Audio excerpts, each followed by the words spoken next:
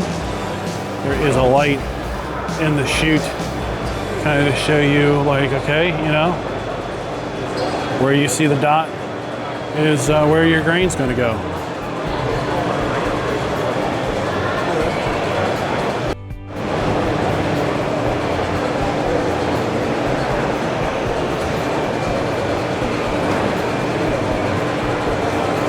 Company rep said this particular auger wagon is capable of unloading 900 bushels per minute. So a 1,700 bushel, 17,000 bushel, you're out of there in pretty quick order to get back to the field to unload your harvester. Because of course, if the harvester isn't running, then the harvester isn't earning its money. The operator isn't earning his money. So the entire goal is to keep this thing running, keep those harvesters running non-stop during the day.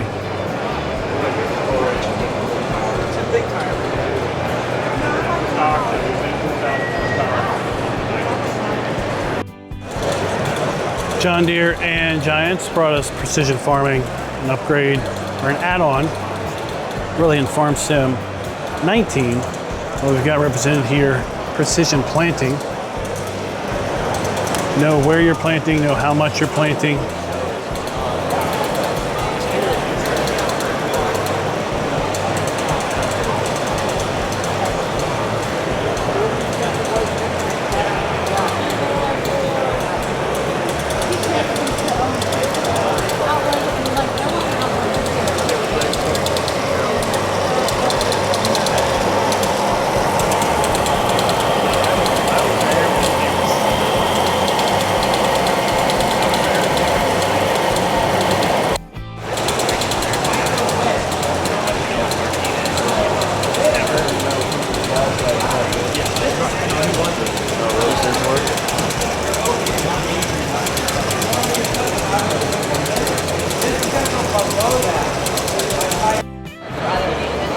I guess here's your very first token John Deere piece of machinery that we've seen so far to show. John Deere will be over another day over on the south wing. A local dealer has a very, very large booth represented there. So you'll see plenty of your John Deere being represented there for any fans. But at least today we have one token piece of JD Green. So here we are back at the Precision Planting booth, the PTX booth. And they've got an interesting demo here. Kind of game comes to real life, an autonomous grain cart. So there's no operator in that Fendt tractor. As you can see, it just runs along the field, pulls up to a harvester, unloads said harvester, and then theoretically runs out to a waiting semi to unload. So kind of a real life horseplay setup, if you will.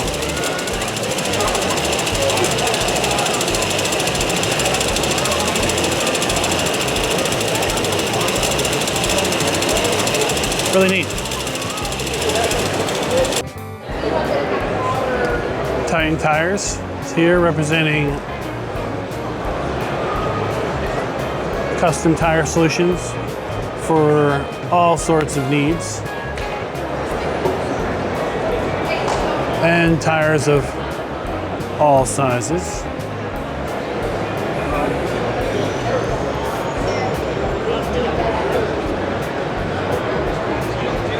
Basically representing the Advantage here.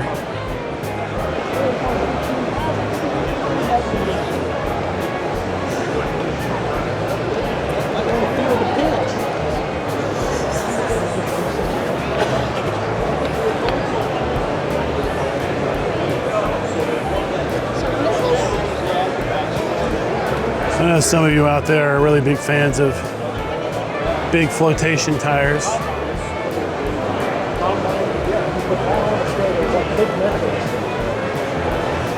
Still have the big metrics at the 838s.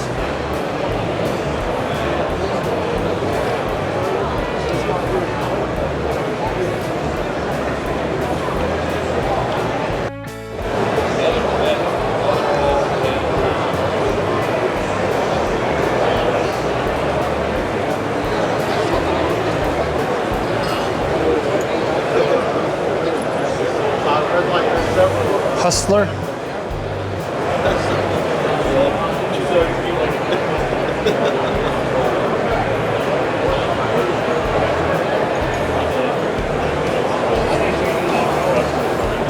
You got a bale unroller here. I mean, that would be an interesting mechanic in the game to not just put a round bale for feeding, but to actually require you to unroll it out for feeding.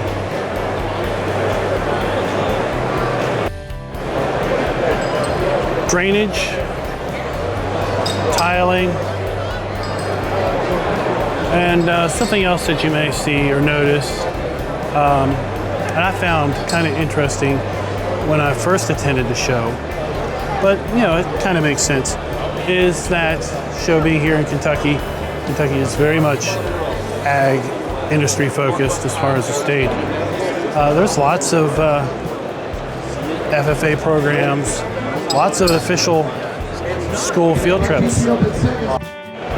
So as I was saying, there's lots of ag field trips here from various school districts that can make it to the show over the course of the next few days. Wednesday, Thursday, Friday especially. There will be lots of buses pulling up, lots of FFA kids kind of running around the show. From what I understand, it's some sort of project they got to do. Typically, they've got to meet certain booths, see certain things to check off, kind of certain items to get credit for, I guess, coming to the show. As far as class credit, but I always kind of found it interesting that it was, you know, officially sanctioned field trip to come to the National Farm Show. Thunder Creek, with their various refueling trailers, service trailers. All right, so this one's set up with pumps for both diesel and DEF fluid.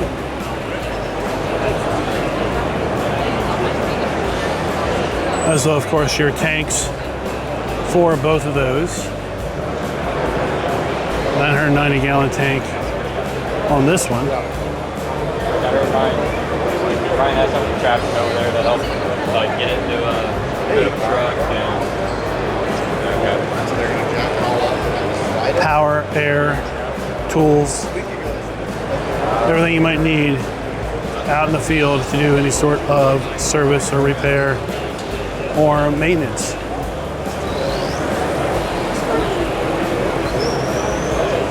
I wish there was a bit more of a maintenance mechanic to the game, simply to make trailers like this a bit more useful or functional for the player to have, as opposed to just simply running them out to the field to refuel a harvester. Random breakdowns or random needs to service after so many hours of operation.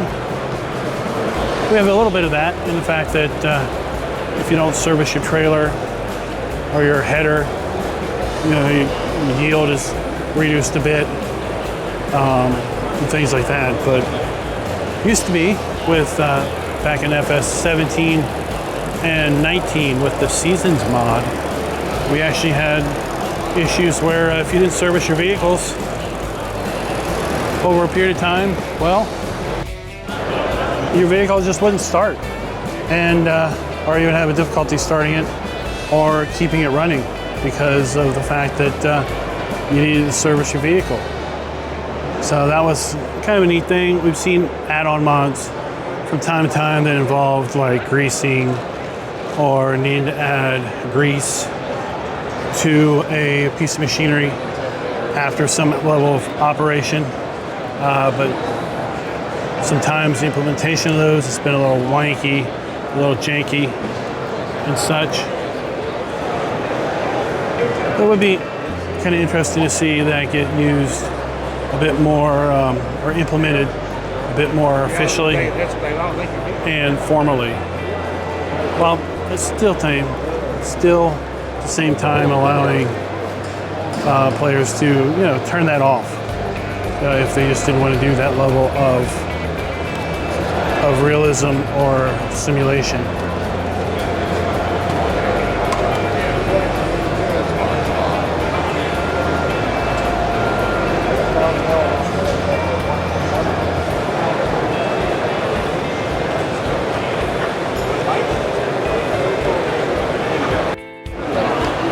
Of course, not everybody can afford new machinery, so used machinery is very popular most farmers. And well, here you got your token second John Deere of the day, a 2021 509R with I think 90 hours on it.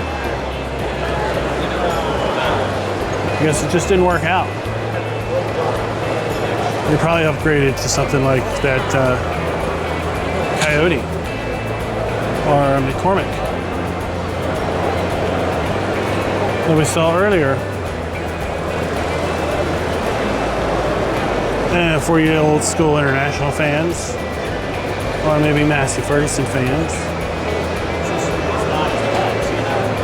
And these things here have changed everything. Yeah, that's exactly right.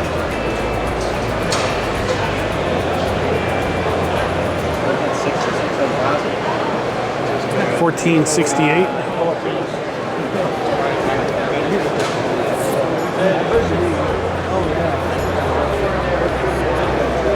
Or a Massey Ferguson 1150.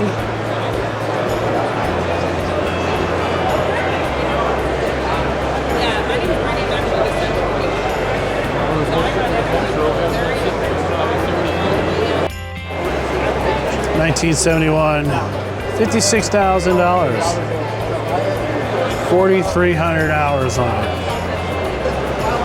It's barely even broken in. So you have metal.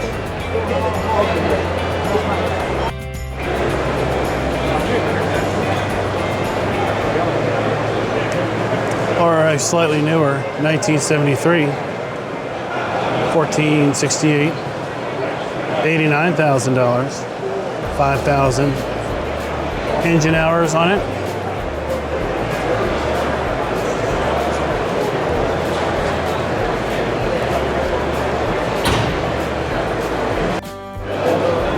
You know, all work, no play. So why don't you get yourself a diesel airboat?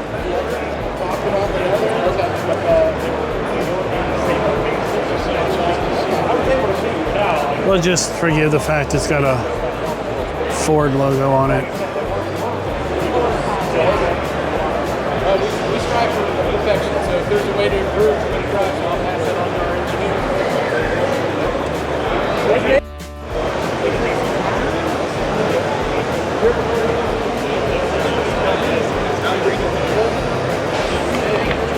You want a bag for that?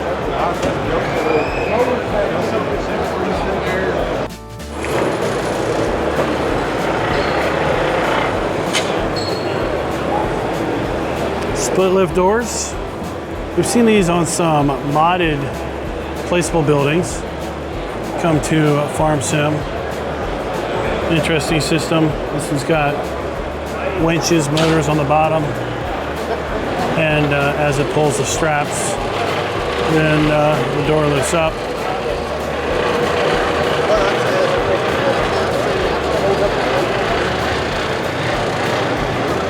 Then we have one over here that's set up with hydraulic.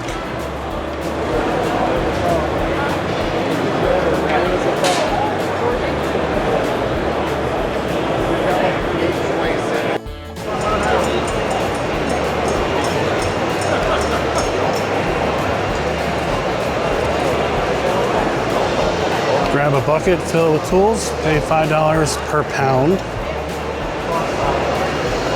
Maybe you need a wrench, a small wrench.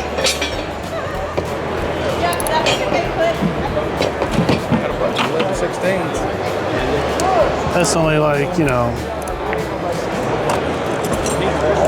$20.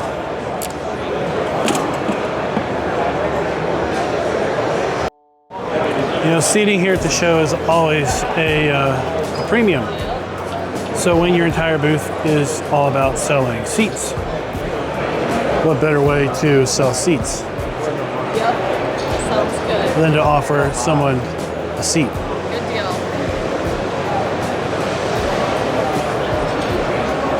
Well, you know, once you're out of the field and you're back at home, maybe you need to relax in some nice yard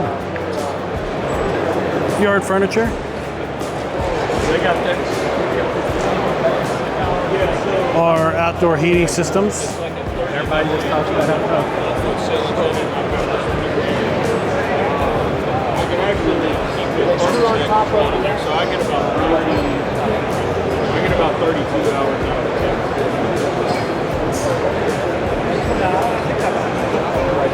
Okay. It's not very big width-wise, so you figure out double.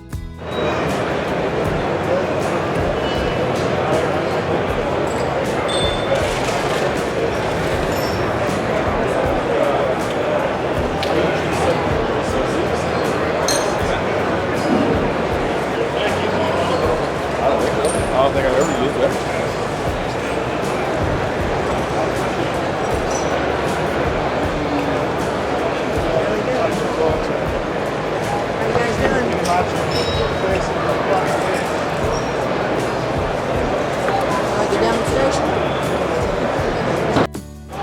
So Go Serve Global is an interesting organization and setup. They've got a partnership with Cup grain bins, and they just basically bring these bins in, set them up as houses, kind of to rebuild homes that have been destroyed from storms or other disasters.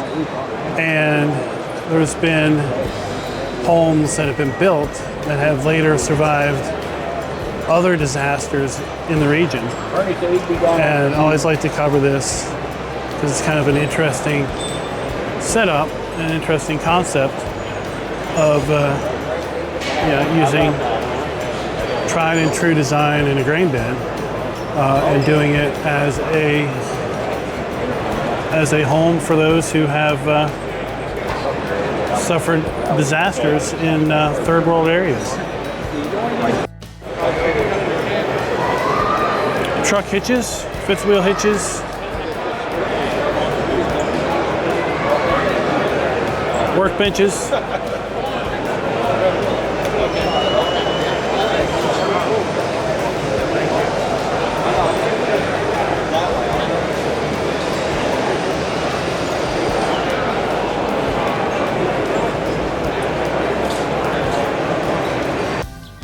Well, Dude's Far is definitely here. I didn't doubt that they weren't here. It just was interesting that, unlike the previous times I've been to the show, they have been represented outside the main gate with tractors set up, but I guess we can get that opportunity this year.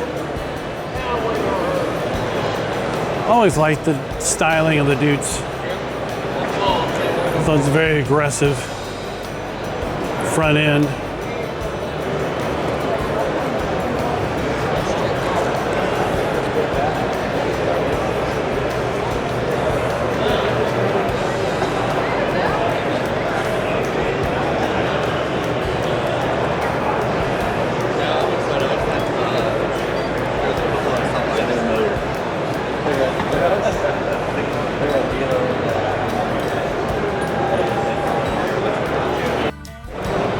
246 horsepower, 7250 TTV Dutes.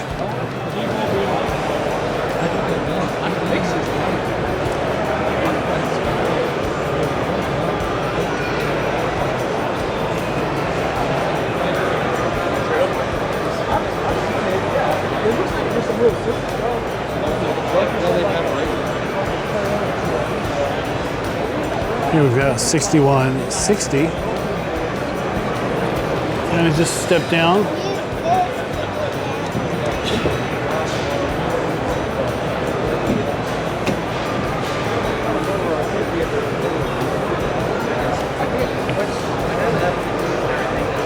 And the 6190, we looked at this. This is the one we looked at the front of.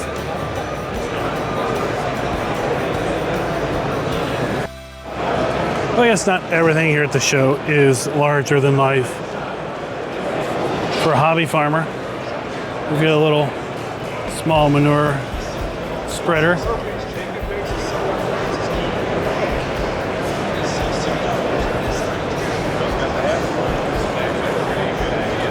Shredder.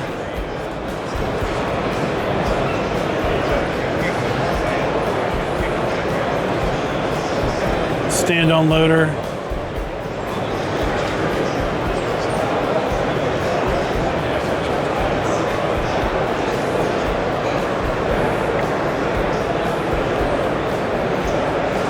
McFarlane machinery.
You just can't beat a JCB.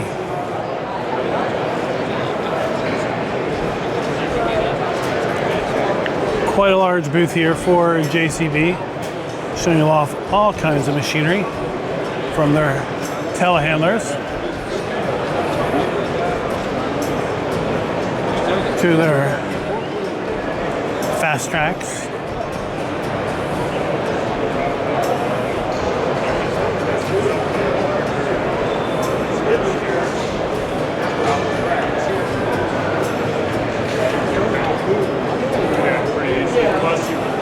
Loaders.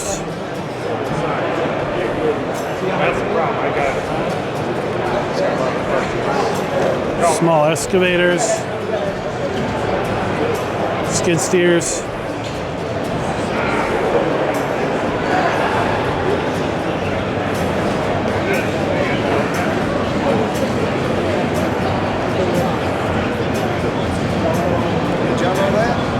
And then there's a skid steer with a telescopic boom.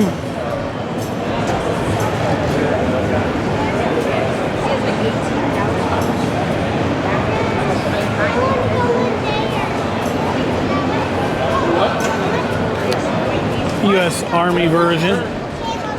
He had it custom built for 3 years.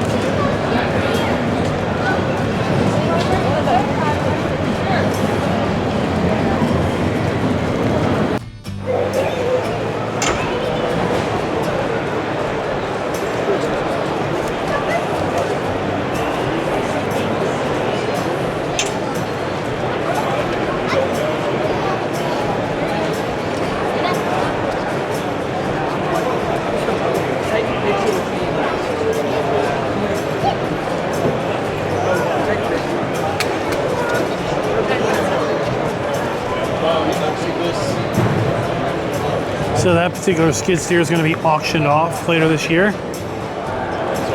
for a very good cause. If you want to enter that auction, you can get more information from that QR code I put up on the screen.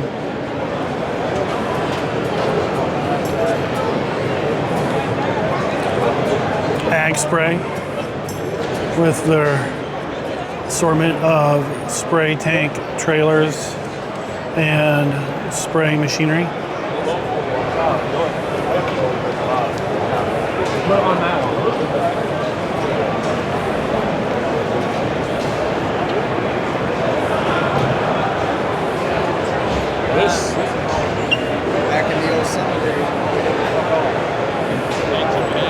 Something to be interested to see added is more of these things, like modules you can add on to the back of your side-by-side or whatever, kind of go hand in hand with the concept of spot spraying with precision farming.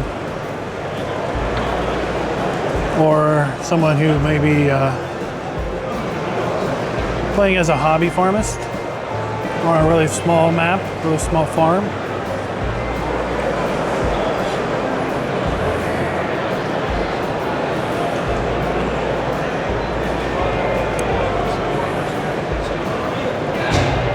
There you go, that's the setup exactly like I was just talking about. Here with a Kubota side by side.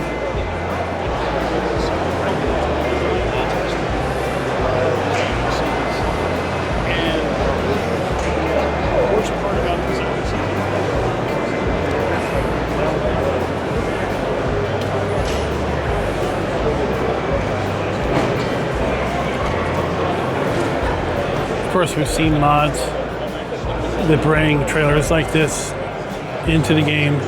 It'd be interesting to see this come in kind of officially. With a company maybe like Ag Spray.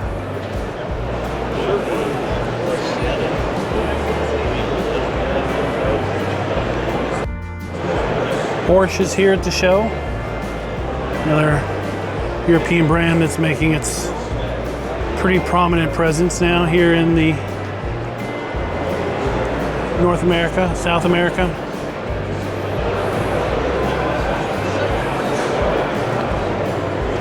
That's right. They are standing without having to worry at all about stooping under this Porsche sprayer. Going to give you a sense of scale, right? Everything's about sense of scale with the show. So it's funny to begin with. All it took was one guy to say it. Just hammered.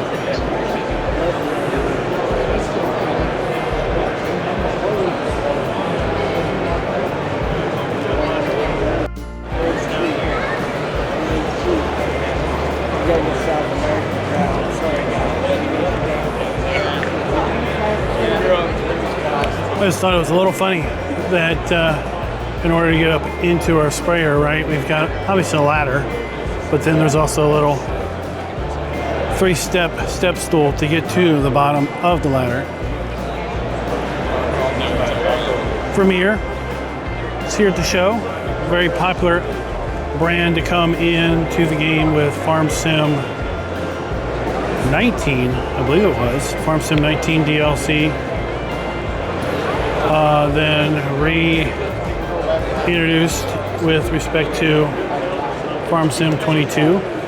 Continuing on.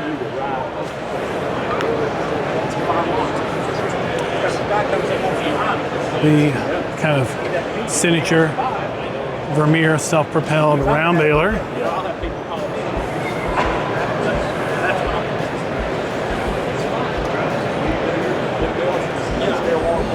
Here we've got a new model, ZR4S.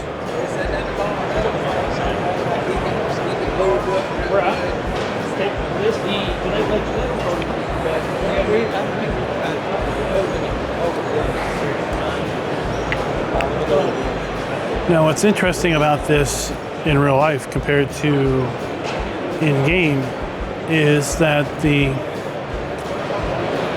bale module, the bale aspect of this machine, actually can be disconnected. So in theory, you could have different rear modules that you would back this whole kind of self-propelled frame up to.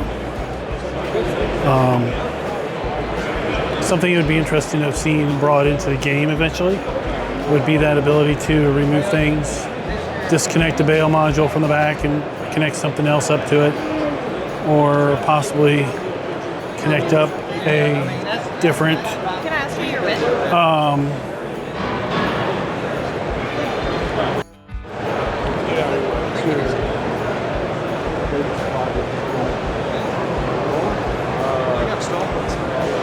Of course, Vermeer has lots of other things like windrowers, manure spreaders, tedders, wheel rakes, feed mixers. You could say one of the most versatile tractors is the versatile tractor. They are here at the show with a few different models to show off. Here we've got the small 175, small in air quotes, of course, right? But of course it is small.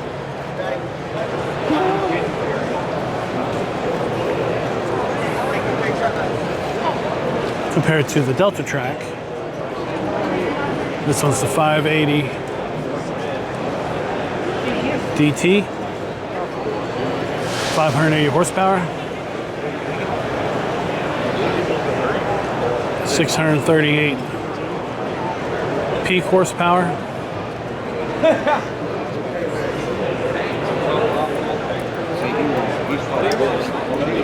However, the big Cummins X15 engine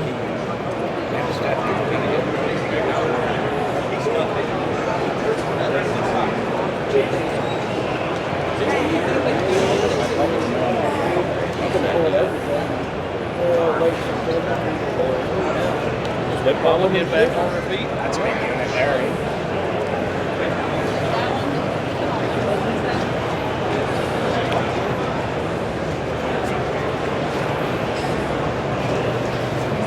kind of sharing the back of the booth with Versatile. We have FarmerKlein.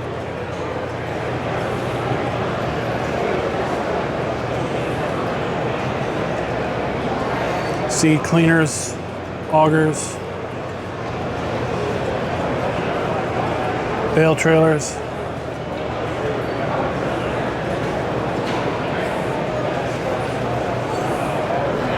Now, Anderson was a big bale trailer add-in brand. We may see them on another day, but here we've got a big round bale trailer with the pickup arm there.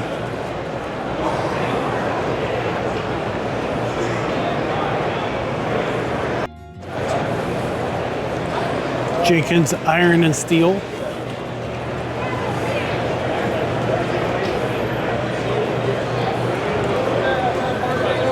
Brush mowers, tillers, What's the combine?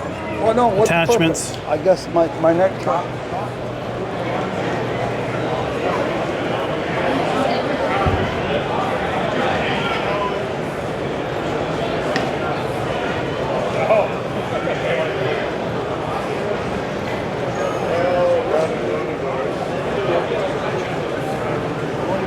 Why are your deck plates better?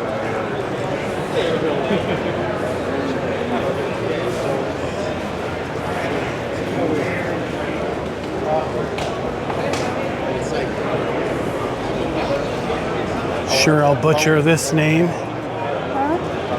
Pequay. We'll go with.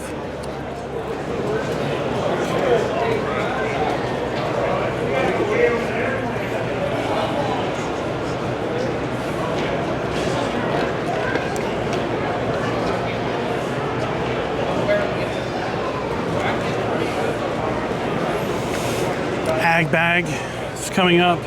something we've seen come to Farm Sim via mods, but again, I think it'd be pretty popular if it came in as a base functionality.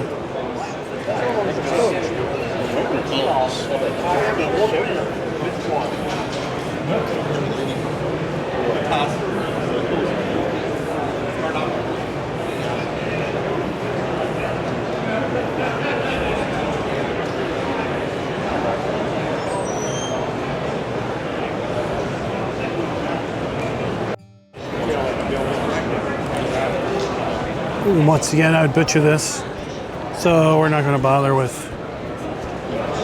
trying to pronounce it. But we've got grain cleaning, grain transport. Again, it's something it'd be nice to see added to the game as far as functionality goes, is a grain cleaning solution where clean grain maybe gives you a better price because there's less debris and other things in the grain. So therefore, since it's cleaner, it should provide you a premium price because you've gone through that extra step of cleaning the grain. And then here we've got big feed mixers, feed wagons, machinery to clean your cow barns, and well, slurry pumps.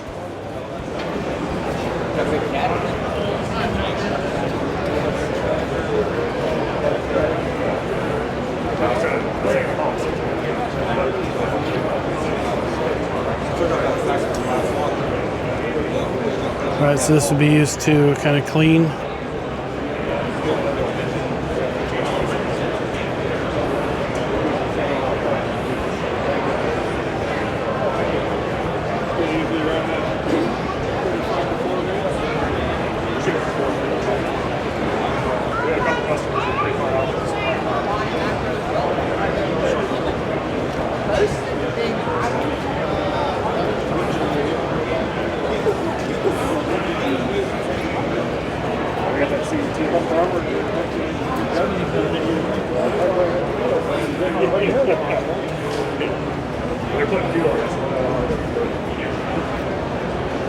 That's another thing too on the small stuff.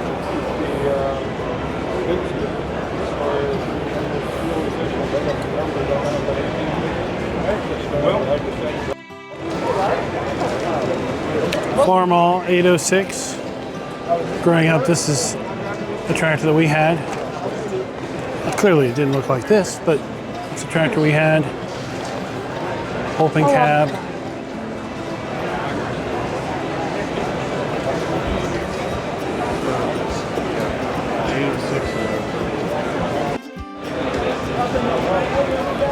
Pick right. We have a manure spreader here.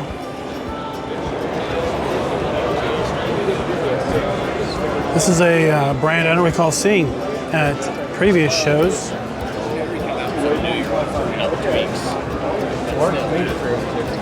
I think we're on the right track.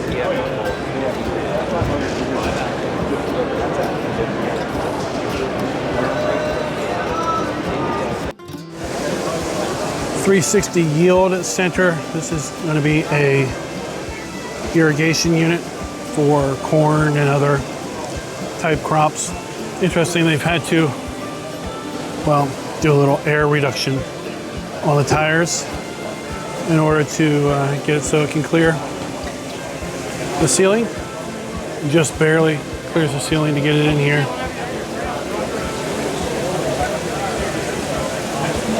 Kind of the same general concept of the Nexat, not so much as far as the platform, single platform, but again, being able to go in and do tram lines, follow the tram lines and the in between the rows in order to go up and work the various rows and make their kind of way back to the center of the field then make its way across the field. That's what we're seeing here as a demo of the unit doing half the field, doing a turn, doing the other half, slowly working its way back to the all the way across.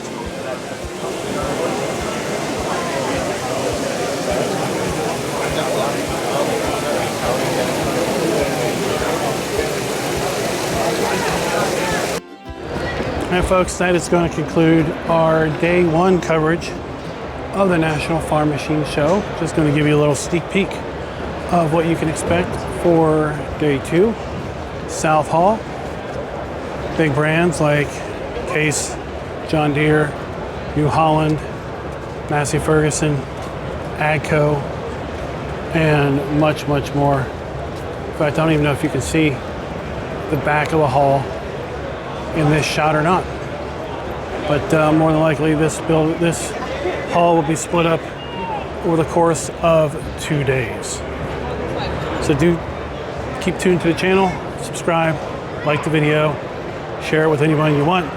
And remember, we'll be hosting a meetup for Farm Sim fans Friday night at Third Turn Brewing in Johnsontown Center.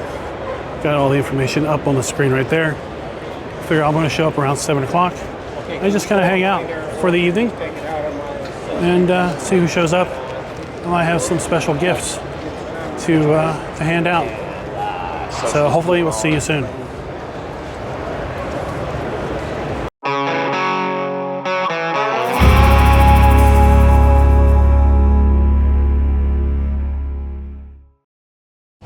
And welcome back to day two of our coverage of the National Farm Machine Show for the 60th anniversary here on February 12th, 2026. Today, as I mentioned, we're going to spend our time in the South Wing, or the South Hall, and as such, we're going to be coming into the South entrance, and we've got this great Case IH Parrot 4450 sprayer hanging out front. We also saw John Deere planer hanging out front. So let's go ahead and make our way inside, and I'll catch you up at the nice diorama. There's always a cool diorama inside here, but you know what, first, so we got some maybe John Deere sprayer. Take a look at.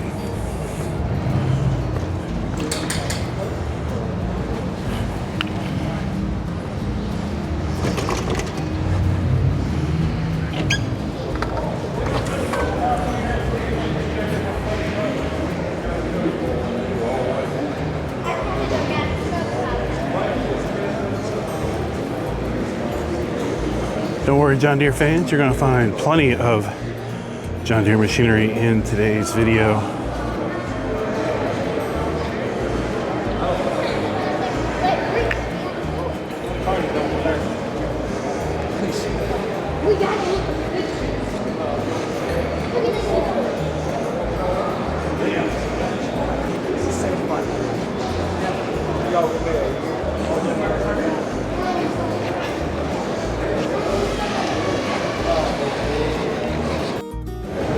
Every year there's a diorama set up here in the hallway of the South Wing, just below the South Wing C entrance. And we've got our theme this year. Every year I've come, it's been a different theme, different setup. And while we're taking a look here at the diorama, I guess I'll give you a couple tips and tricks, if you will, with respect to coming to the show.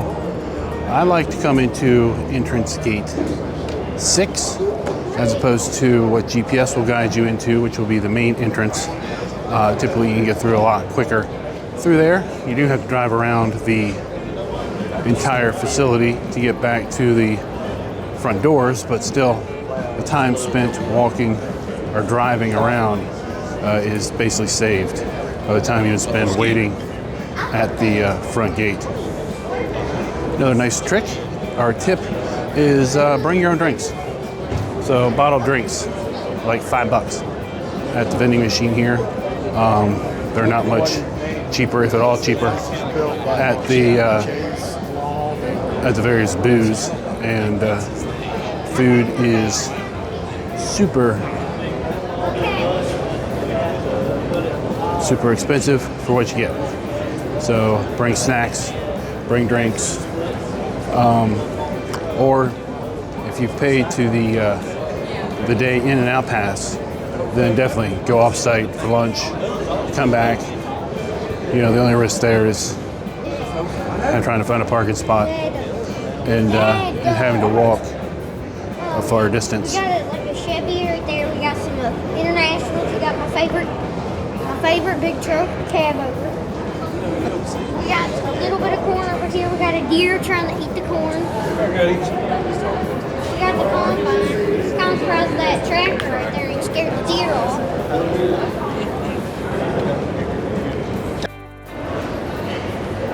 And welcome to the South Hall. We're coming into Wing A entrance right here by New Holland. Now last year they were showing off their brand new New Holland Harvester. Looks like this year we've got a T7 up front in personal with a roll belt 561 round baler. Splayed open for everyone to see. Of course, a big brand like New Holland would not be without bringing some merch to pick up, some collectibles.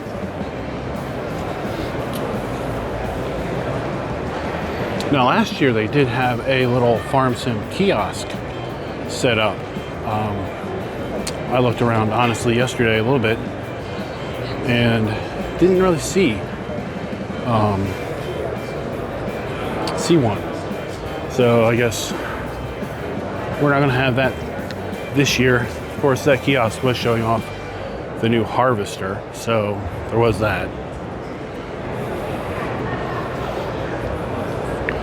A big draw for the show is the evening tractor pull that runs every night, Wednesday through Saturday with the finals, obviously on Saturday.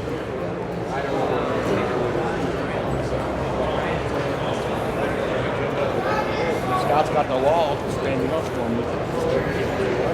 Put it together in the room.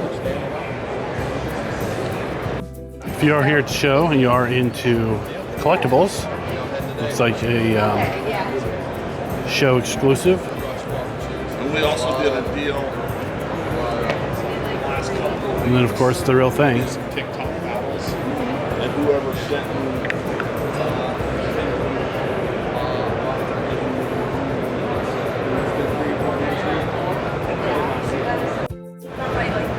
TIM has a really big booth here every year. And well, a brand that I really hadn't heard of up until just a few years ago. Actually coming to the show and watching a couple farm tubers. They've been around for quite a while, 75-year anniversary this year. Kind of specializing in the smaller machinery.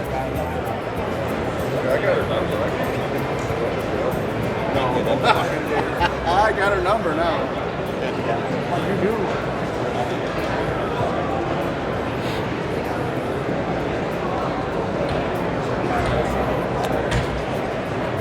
That tractor was 55 horsepower.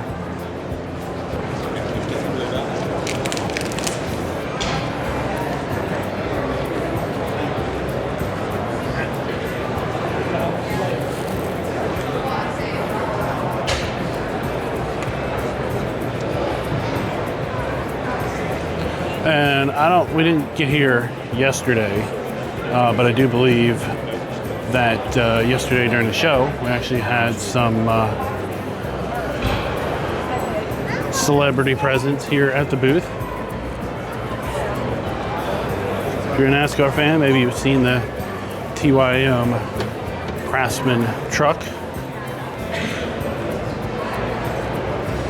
I do believe the driver was here taking photographs, doing some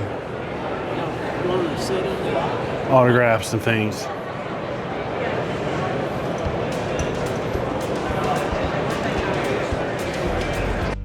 Here we've got one of their larger models, 124 horsepower.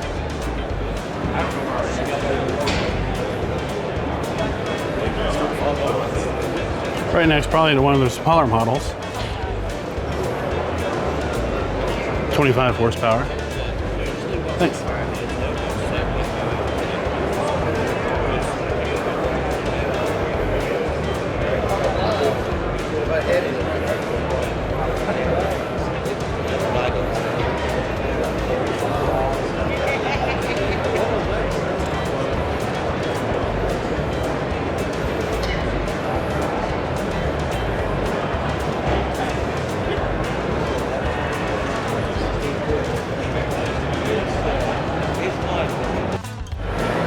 Now, interesting little bit of information is this particular tractor, the Spirit of 76. I actually got a chance to see it at the Rafine manufacturing plant when Giants sent us out to Wisconsin in order to get early access preview of Farm Sim 25's release. It was there in the museum at the plant. Looks like they've brought it out here to the farm show.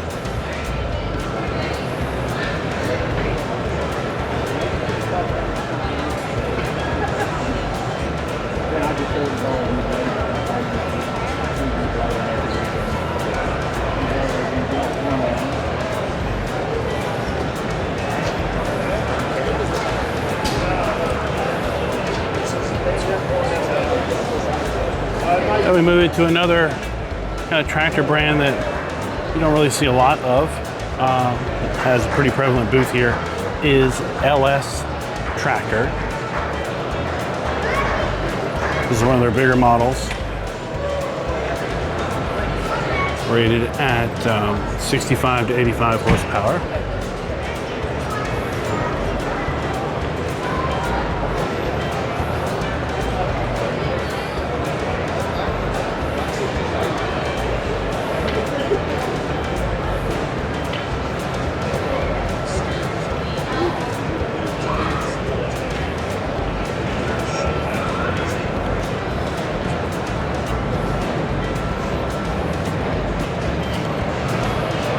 They are right next to, or kind of sandwiched between, the Case IH merch booth and the Case IH, I guess, show floor. The new Puma 185.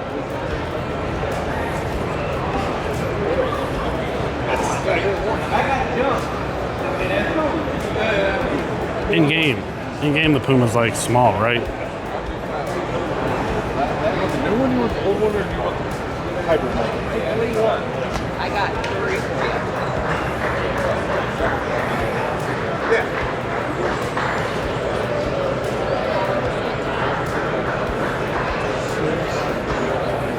you. Again, we've got the RB6 splayed open. Show everything off.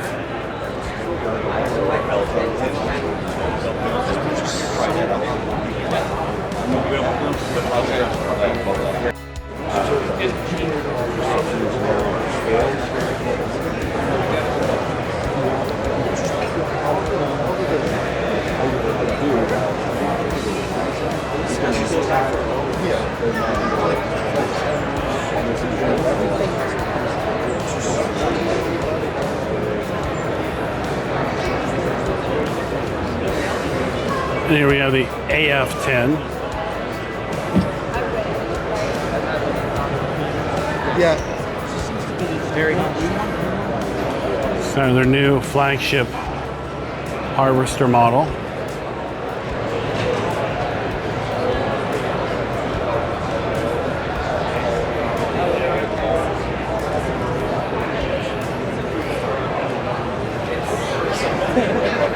I'm sure somebody will correct me in the comments, because really there isn't much difference between this one and the New Holland model, but I believe the New Holland model might be a twin, whereas this one is single with respect to the This is all shiny. Oh, it gets so dirty. One time too. I've been cleaning it. Actually, I was mistaken. Looking at the infographic, you can get this in a dual or single variant.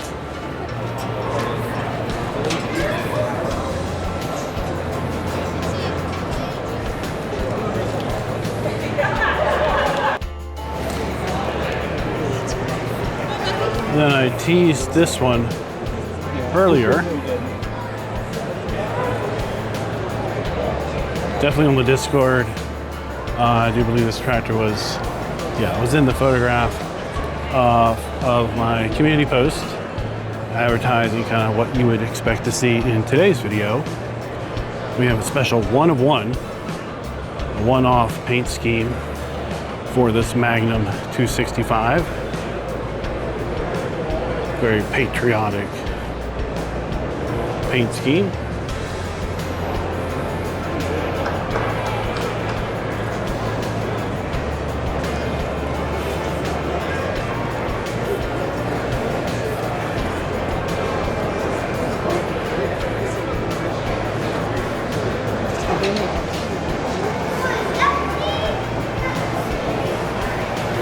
And here's the kind of information on this one of one.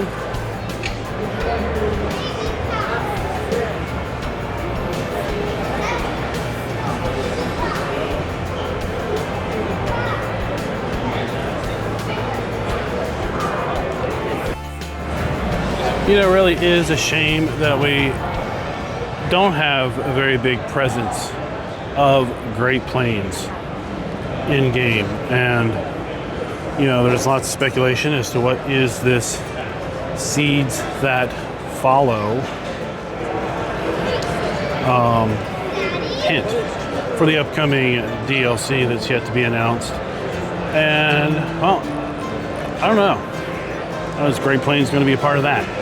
You think about things that could come to a DLC. Typically, they're machinery or vehicles. And, well, you look at existing machinery that's in the game, existing tractors and things that are in the game, and you think about, well, what's missing? Great Plains is missing. You've got, if I'm correct, the planter, the starting planter you get, and that's it. Seems to be quite a misrepresentation of a company that has so much products and so much to offer with respect to agriculture, especially here in the North America. So maybe in a DLC, we'll have to see. And without putting it off any longer, we have ourselves a John Deere booth. Every year they have this fun little kiddie tractor pull run set up for the kids to do, and everyone gets a full pull. Promise.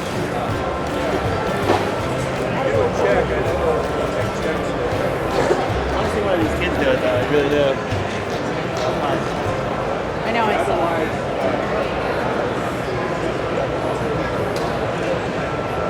Now you can, on our website, this is about the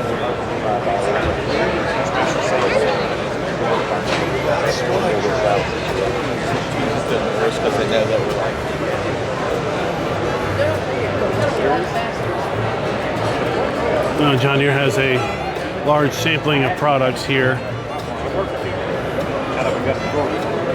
from small hobby farm garden tractors, side-by-sides, all the way up to their large machinery.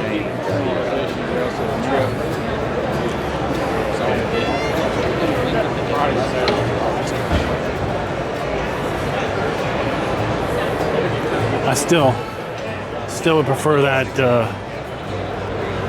Mahindra Roxor over a Gator pretty much any day.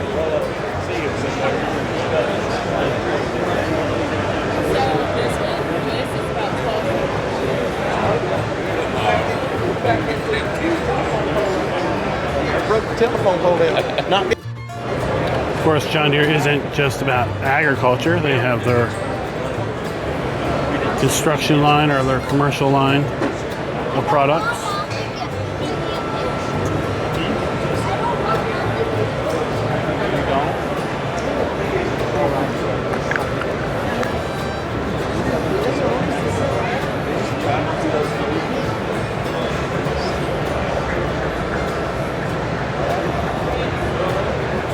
And then I did tease this particular tractor on the Discord yesterday.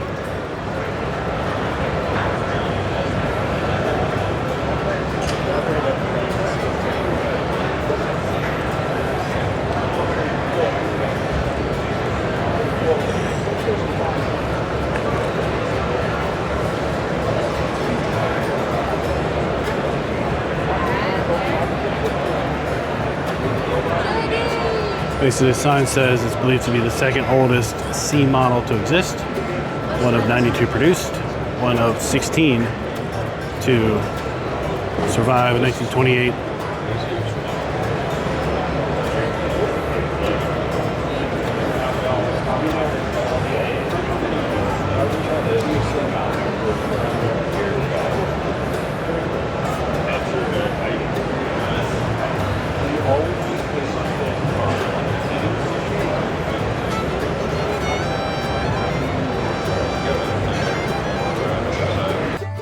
Believe that. I mean, he thought, you know,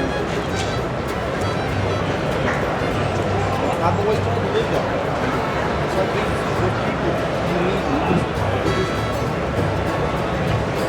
I'll get to the back of this. You can go ahead and pause the video if you want to read it.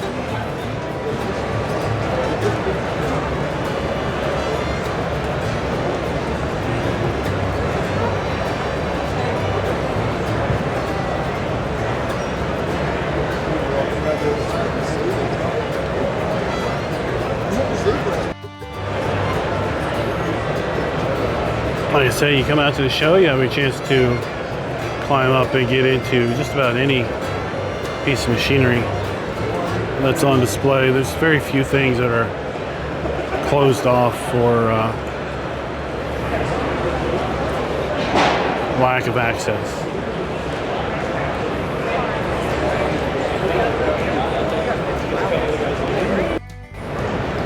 We've got Hay Buster here. I do believe we've had in the past some mods for hay buster machinery, straw blowers, feed blowers, shredders, mixers, things like that. This one looks to be a rock collector.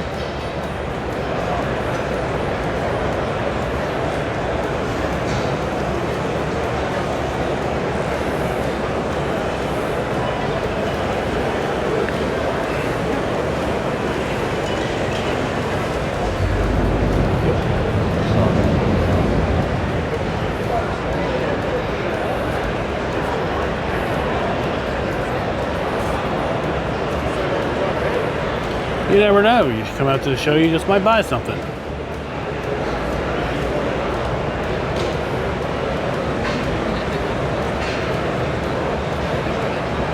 Pretty well, that's all it is.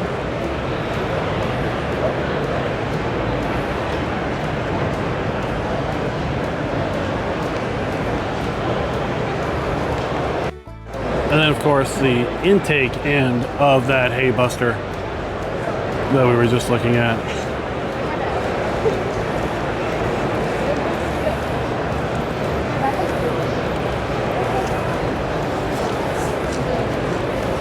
We've got Pottinger here. We've got the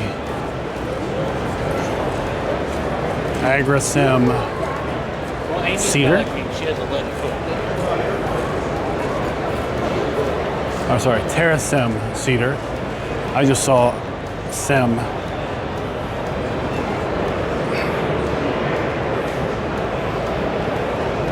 Of course, raking, tedding machinery.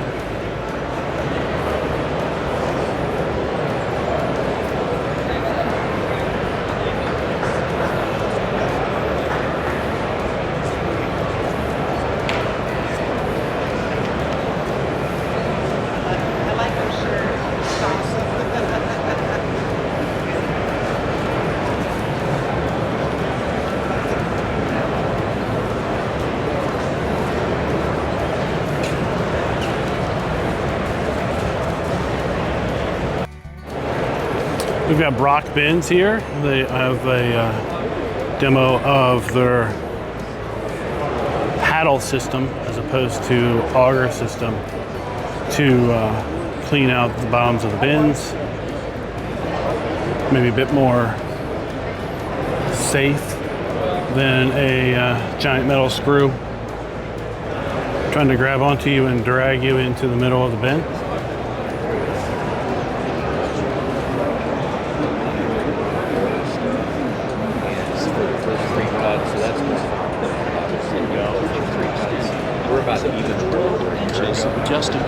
Definitely a lot cleaner of a setup. Thinking back to the old days of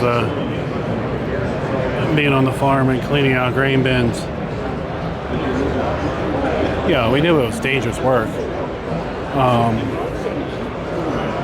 But the way people talk about it these days, it's lucky everyone didn't just die from either asphyxiation or falling through. It's definitely a big risk. It's definitely worth being careful about. But it's very dirty, very dusty.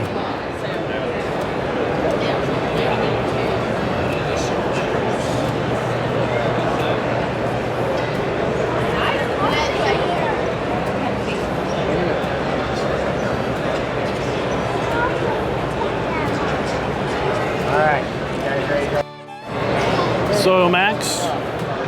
We saw a little bit of their kind of their desk area, but right, they're into digging, ripping for drainage.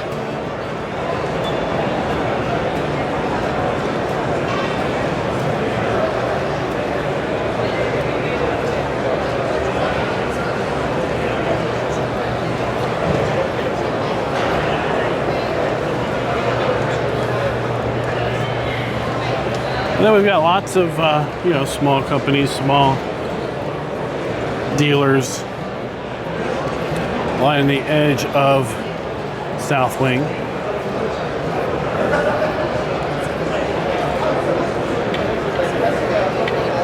We'll just take a stroll down through this section briefly.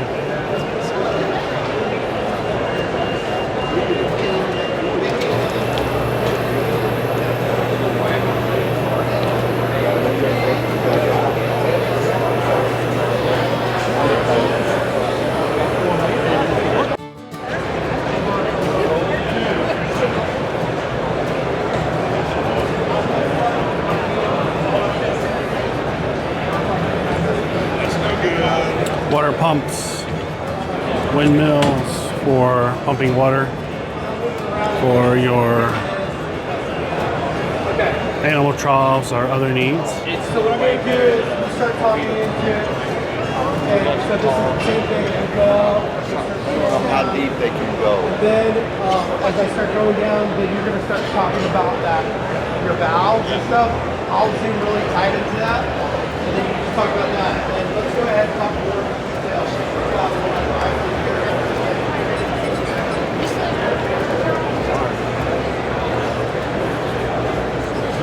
Good. Nice meeting you, buddy. Yeah. Let me see the 3-point.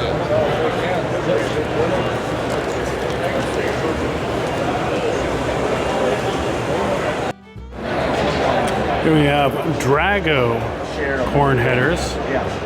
And they'll eat fresh. I don't recall seeing them at previous shows.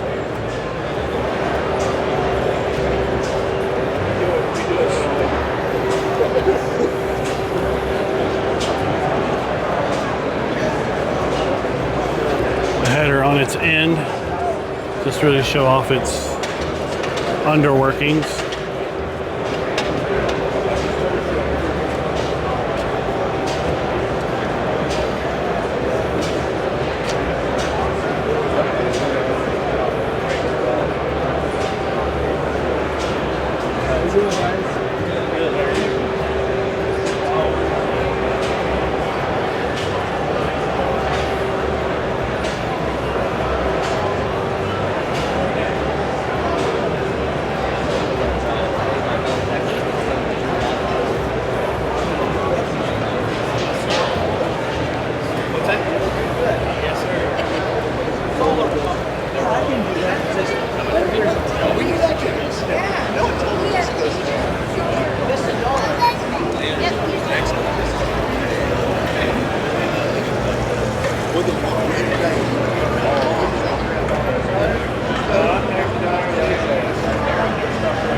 Befco.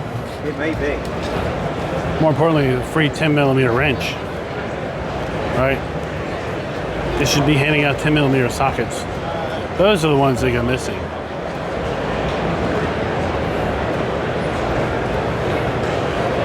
Mowers, attachments. We've got a big triple batwing style mower.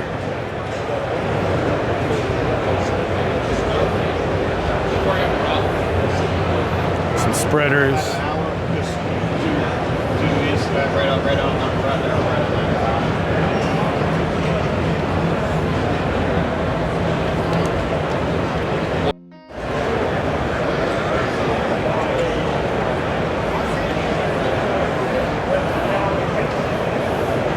Big wheel rake, all the pointy bits, obviously protected for kids and people walking by not paying attention.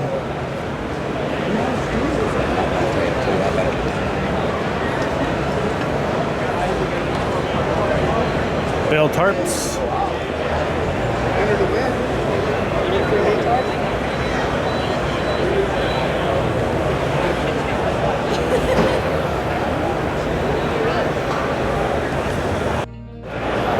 BKT, of course, the tire brand that's in the game.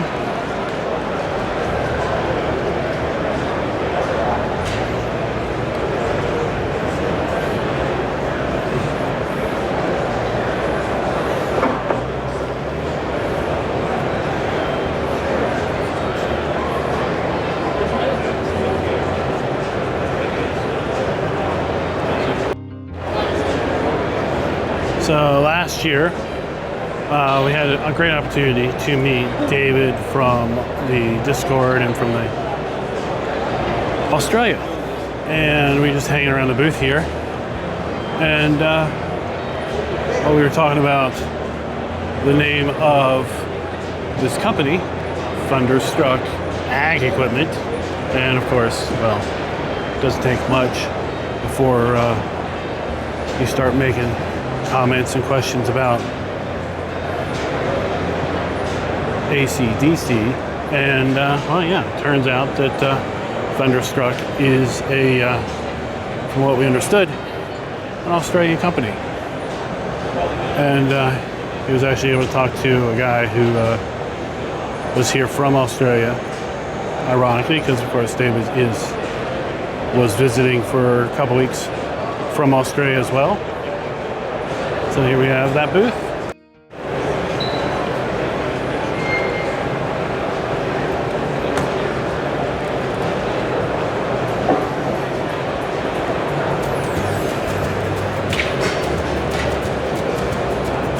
It's kind of interesting product here. If you don't have room for a full-on scale,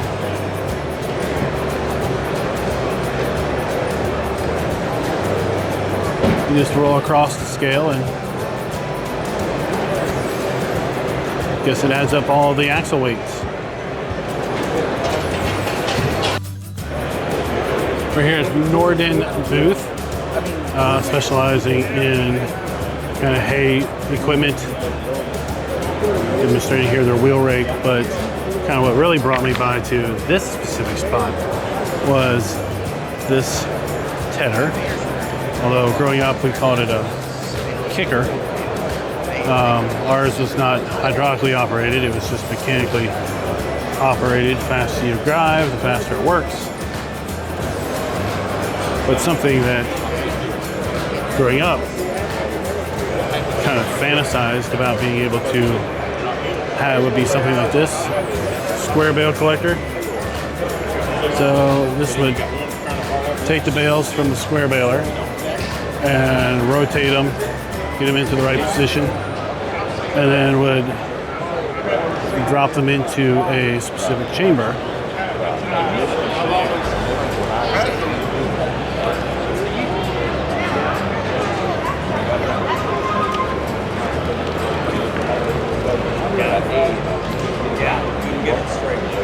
Such that you then come by with a grapple and collect them and load them onto a trailer.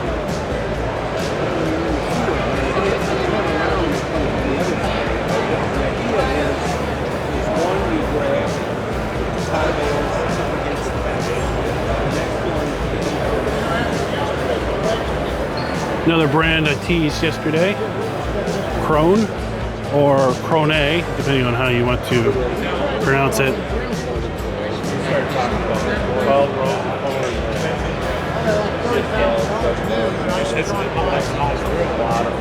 Probably 7 or 8. And then they've got processors in there, right, where they're trying to kind of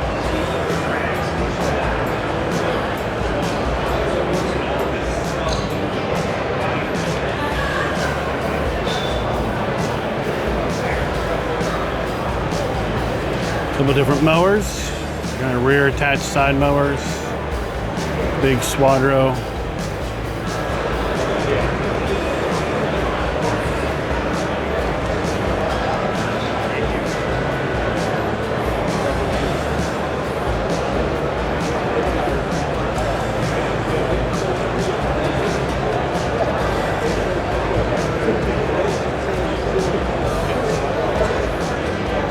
And a round baler.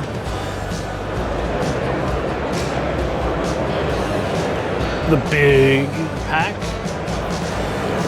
kind of insinuating the big of that.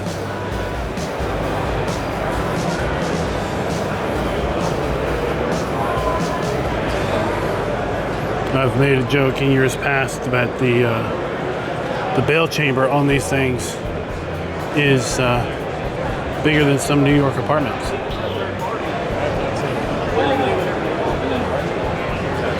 If I didn't, I'm a holler.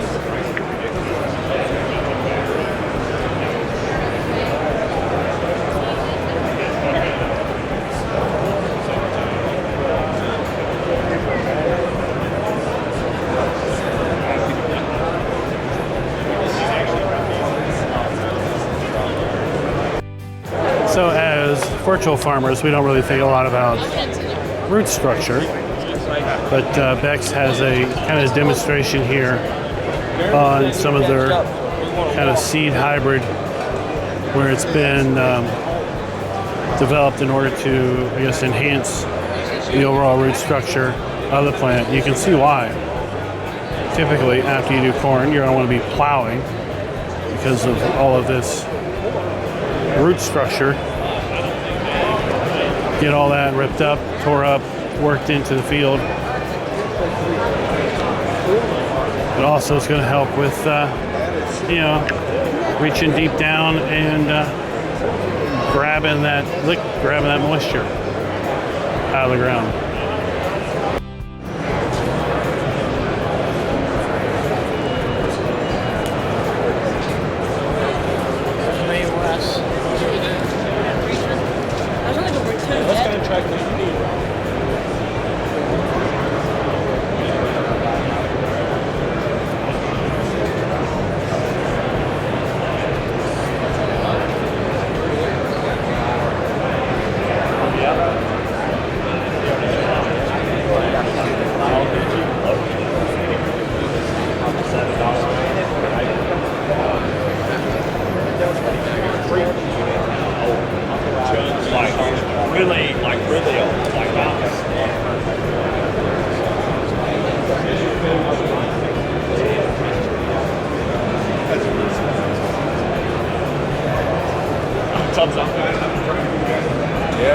Replacement tracks.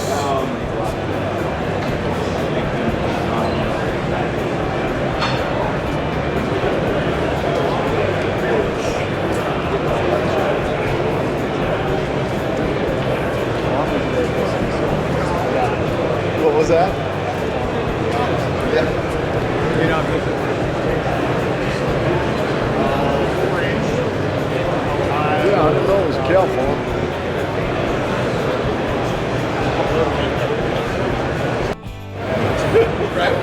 got green galvanized stair access. Obviously stairs to get into your bin as opposed to climbing a ladder. Easier, safer, especially if you've got tools and other things you're trying to carry.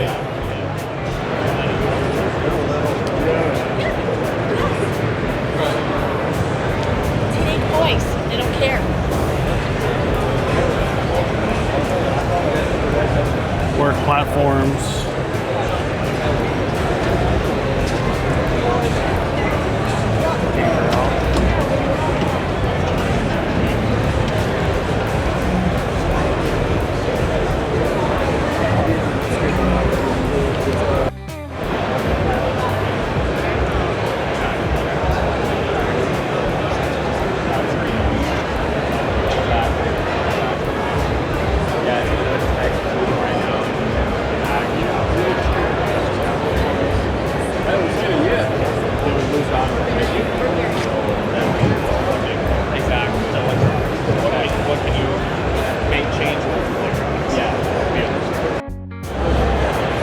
Convey air, so using a vacuum system or an air system to move your product around.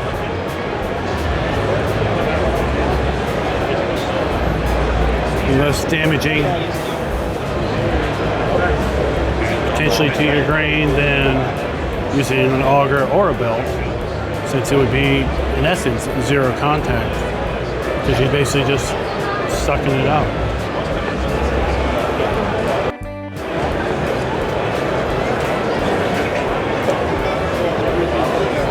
Watering systems, cattle gates, and the like.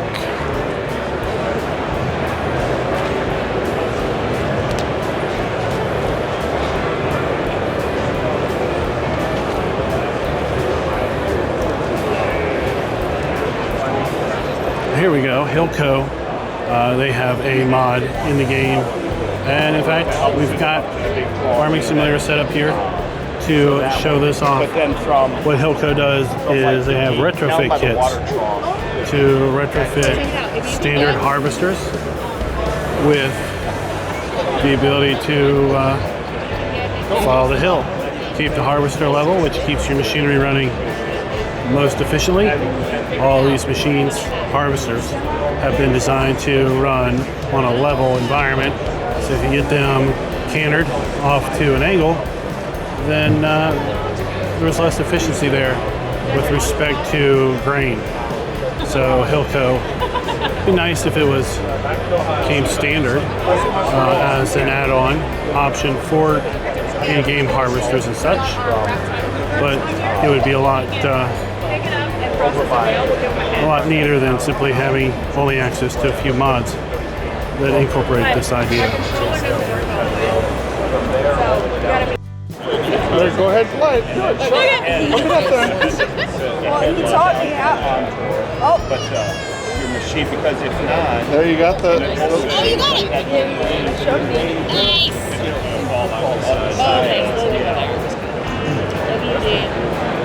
Got to teach them young. When breaking machinery doesn't matter. That's, yeah. Right? Are you available for emergency call? Oh, it's fun. Talked to Hilco about the game, about meeting up with them last year, and of course invited them out to the meetup on Friday night, tomorrow night. If you are watching this soon after I released the video this evening,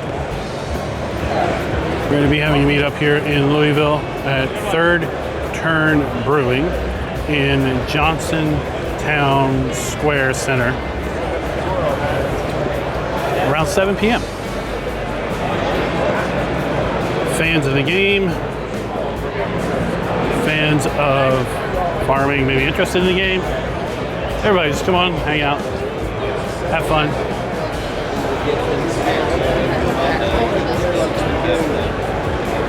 Really big like that, there's a gravel too.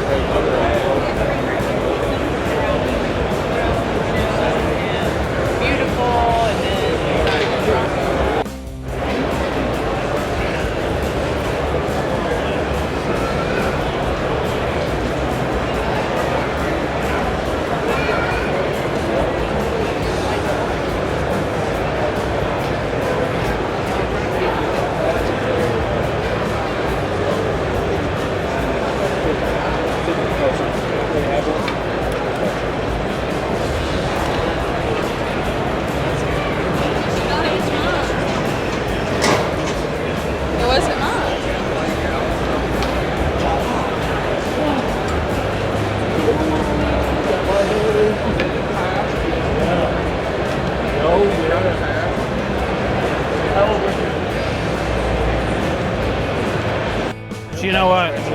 I love the product. Yeah, can you use The us? product name. Awesome. It is what it is. It is what it is. It's fish shit. And as such, you know, it's beneficial. Very So, much why not collect? Beneficial microbes. Why not collect your fish shit and put it on your fields, right? Yep. You familiar with the one? Well, I know where, I know in the area. We can go all day. Bosco, have some food, free drinks. Yep. Laying coda.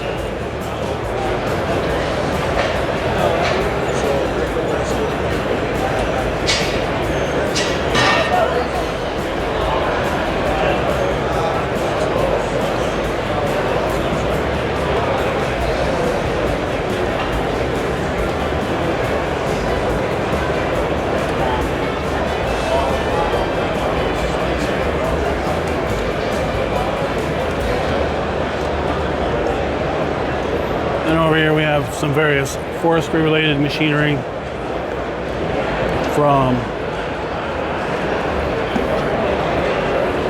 kind of rear attached grinders, grapples, and everyone's favorite log winch.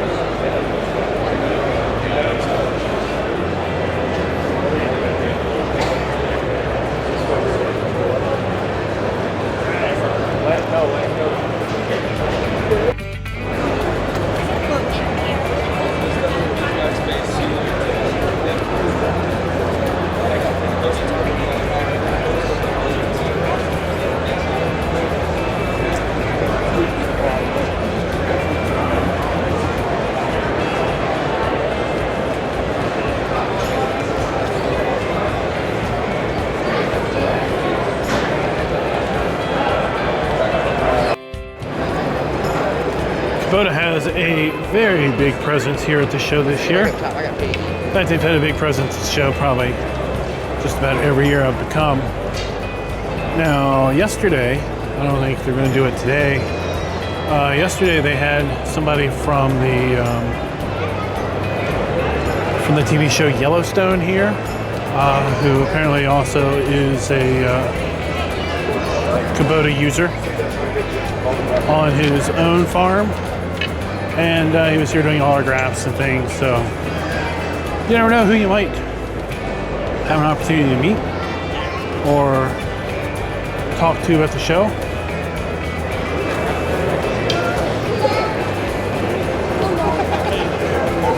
Again, kind of a brand that really isn't fully represented in the game. It'd be interesting if we had more Kubota machinery, given their kind of global presence.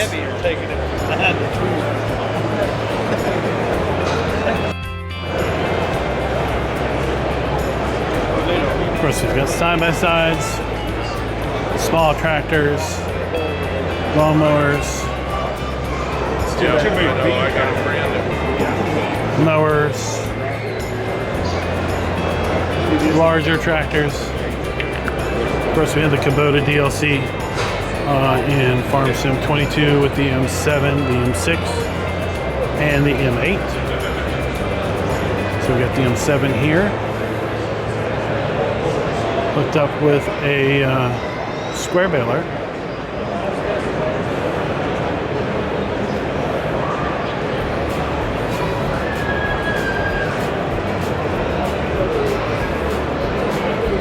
All splayed open for us to see its inner workings.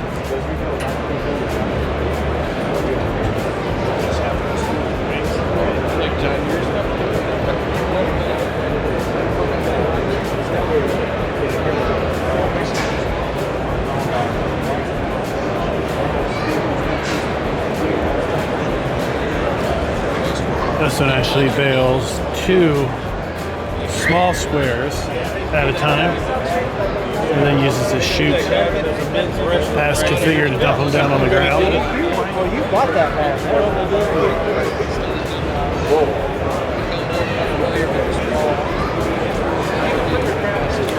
We have a smaller M6 I feel bad because you're like walking around. and a round baler.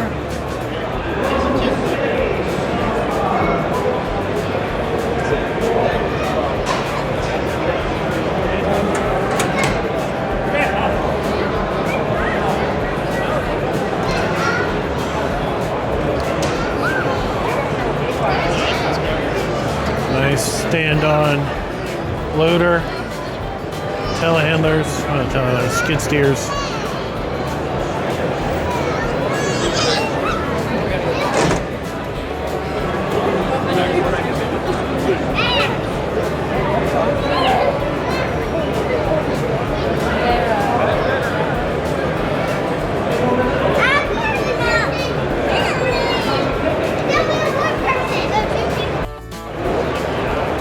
AGI with the AGI Westfield belt auger. That's, I believe, in game, if I'm not remembering correctly.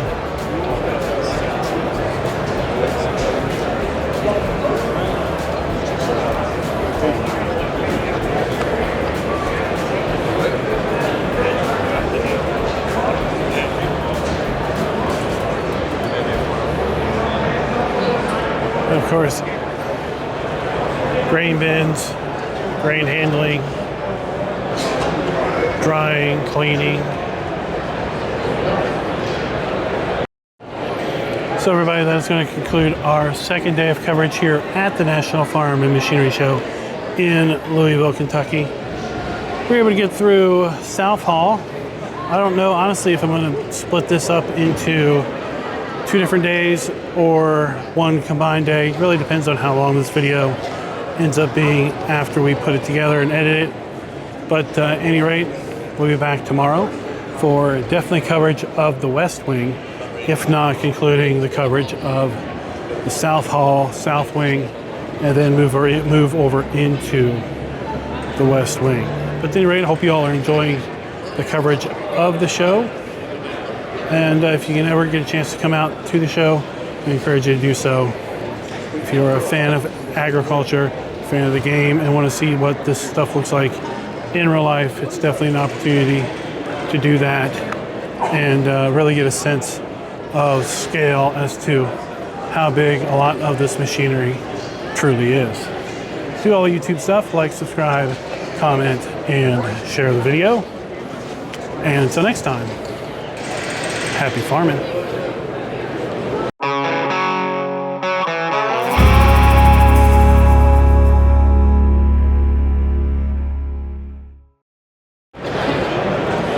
Gia brought to us Plains and Prairies, Farm Sim 22. No, Farm Sim 25, Plains and Prairies. Right, that was just last year. Slurry tankers, slurry moving equipment.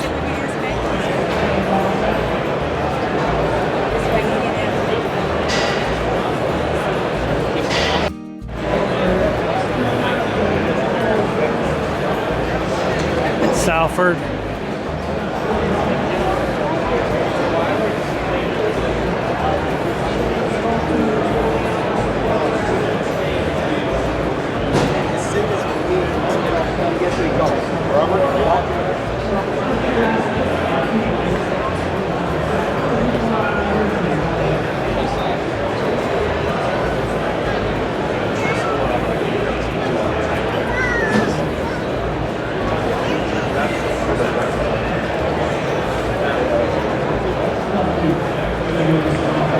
Just giving you the sense of scale on the size of the steel on that spring.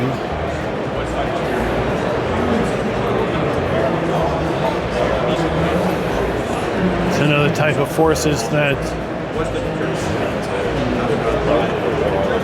spring is meant to resist. Yeah, I got you.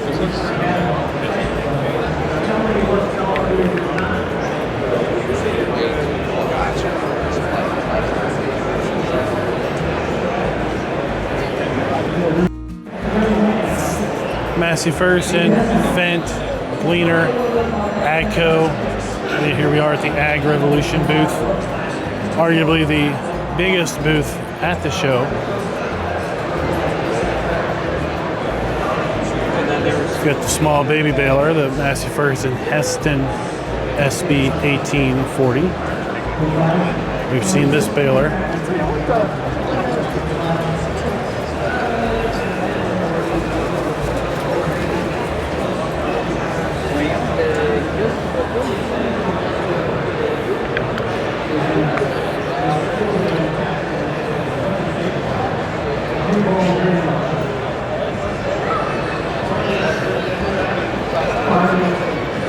The 9S.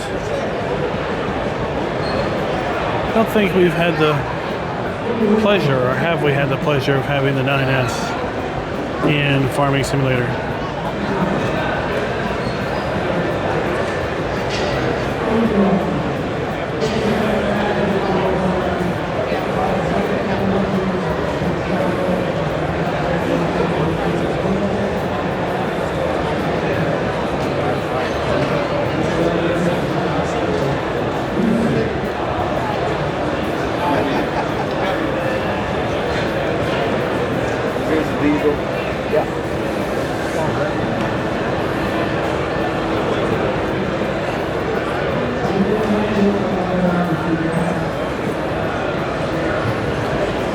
We have the Massey Ferguson R530 self-propelled sprayer.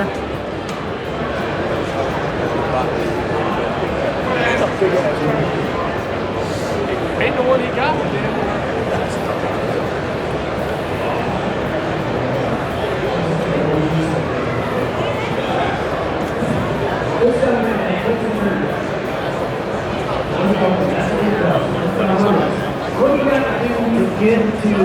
Heston baler.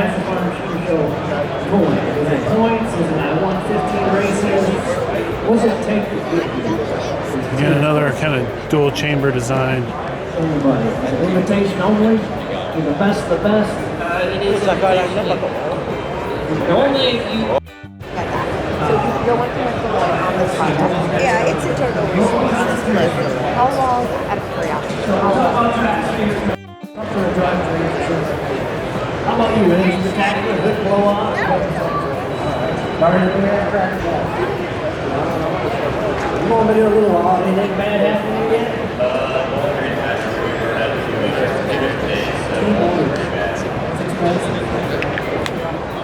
Rear end. We had one down here, right there. We still made the finals next week.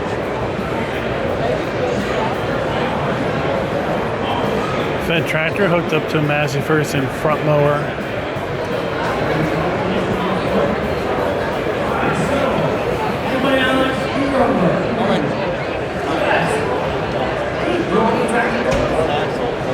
Fed 1052, right? 1050. Got that in game. You can just get a sense for how big this thing is.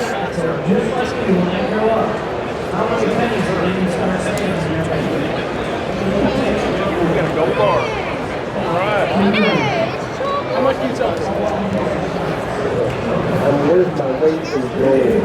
How much you weigh? All right, stay close, please. 200 pounds. Gold. That's how much it's gonna cost.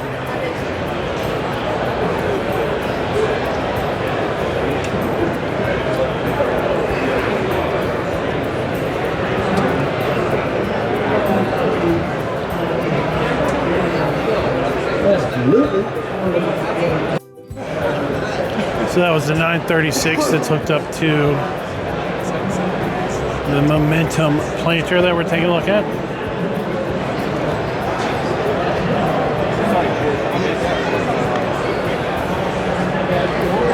Then we've got a gleaner.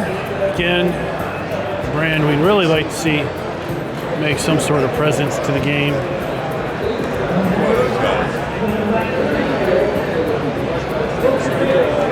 Louisville's last year's show, where we had the 100-year anniversary of Gleaner's first self-propelled harvester.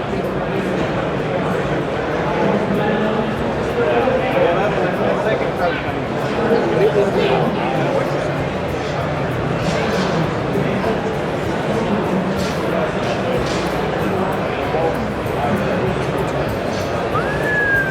not.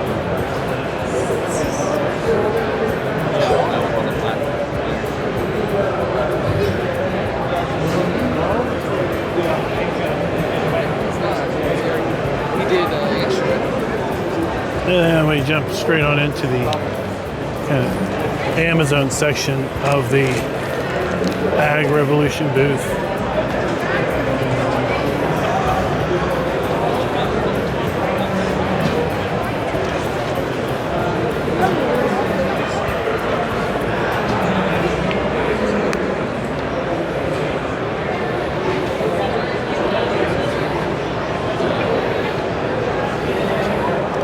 We think about those small 3-point hitch sprayers and small sprayer front tanks. Yeah, here they are. Small. No, not really.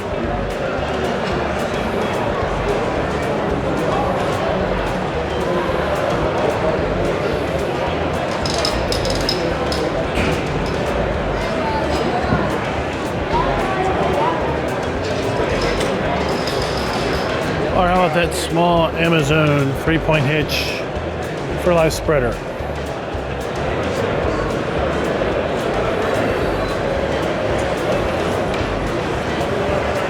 And I use the term small very loosely here. Once you see how it looks with respect to, you know, people standing next to it.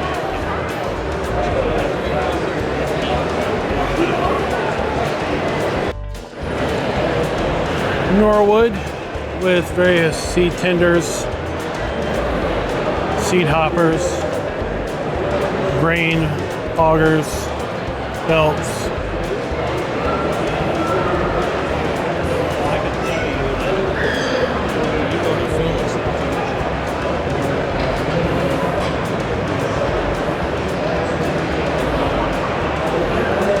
Or how about a big disc?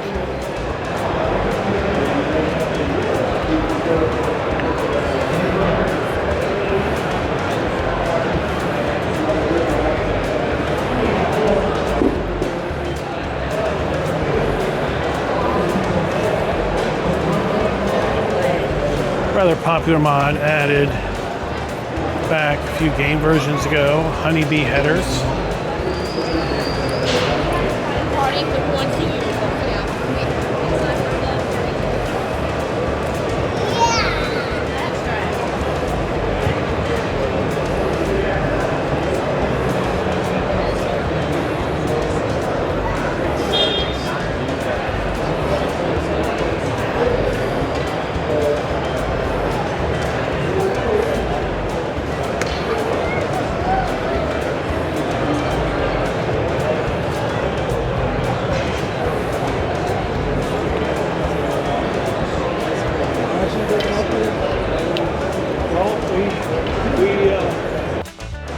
But they do have a higher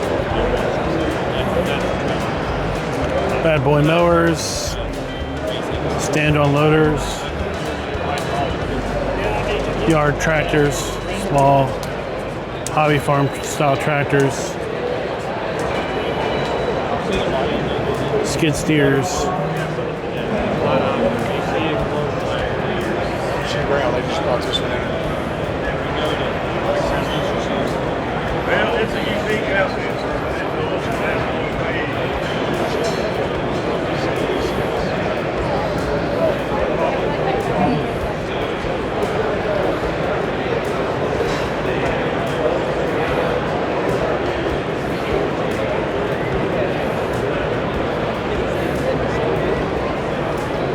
But they don't. This motor.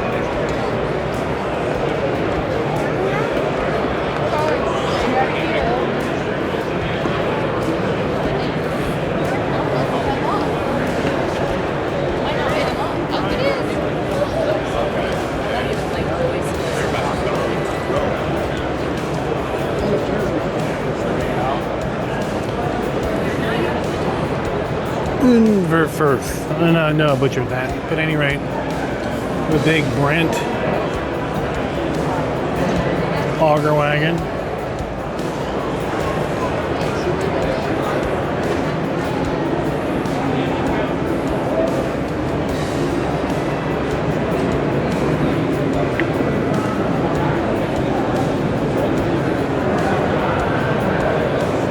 Probably not going to be the biggest one we're going to look at today.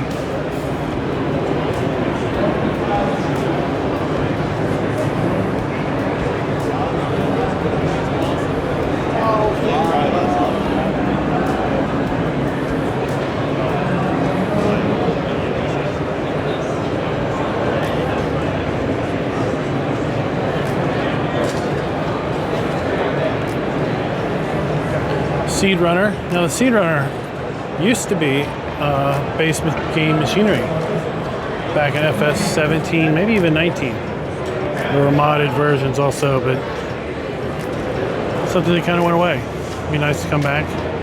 Had 2 chambers, so you could run seed and or fertilizer, if I'm remembering right.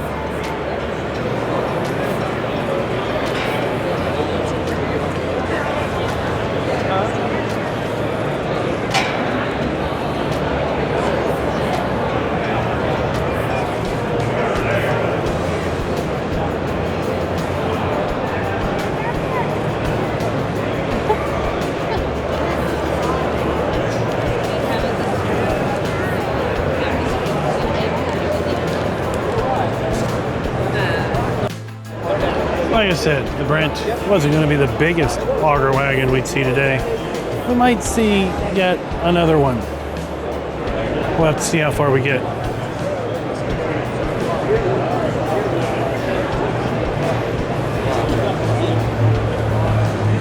Apache sprayers. Large self-propelled sprayers.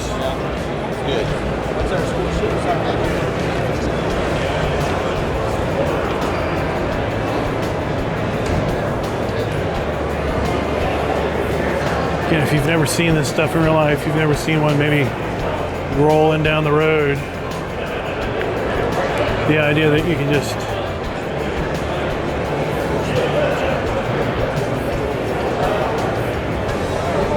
easily walk under one.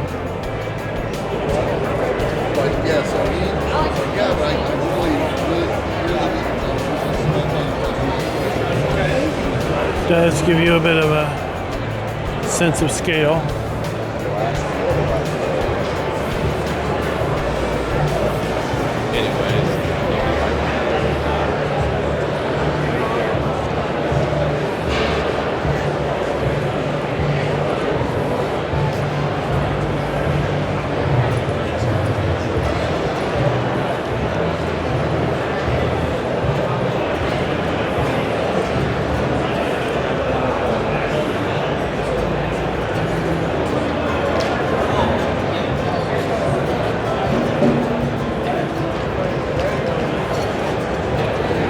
Grain drying machinery or equipment. Chief.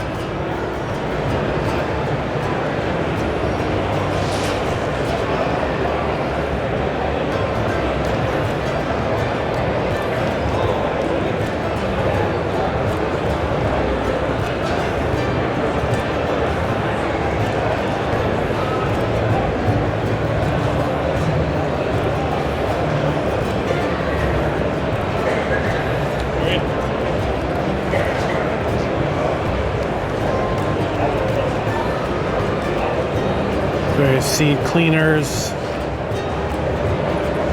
seed treaters.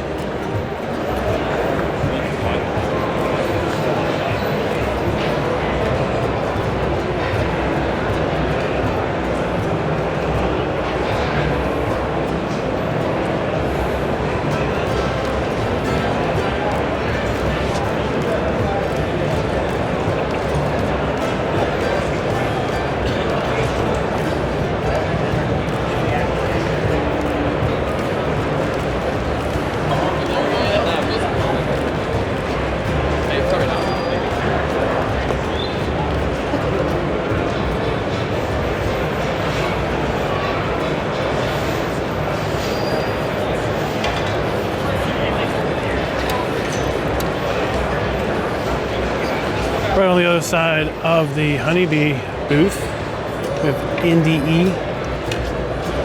Who are you vlogging? With feed mixing. Choppers.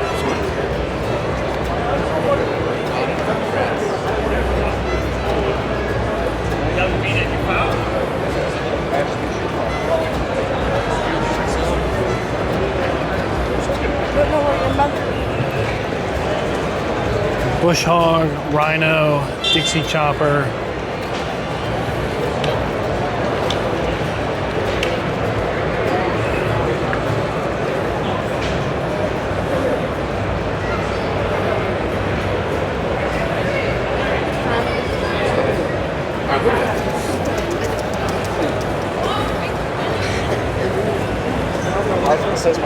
I think last year they had an interesting robotic mower here. I just don't know which booth it was at.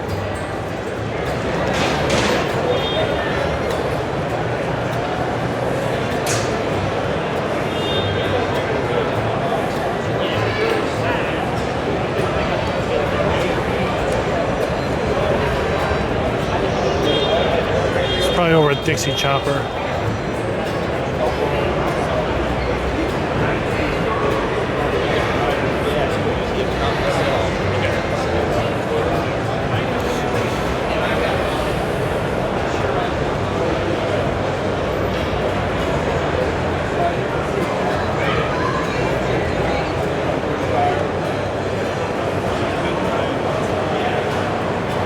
Small tedder.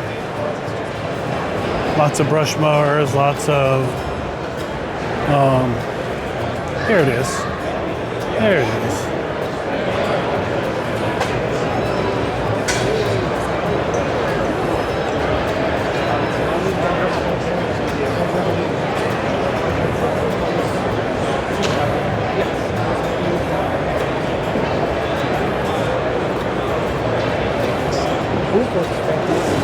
Yeah. This is a safe area. You know, in a safe distance and no big breakers.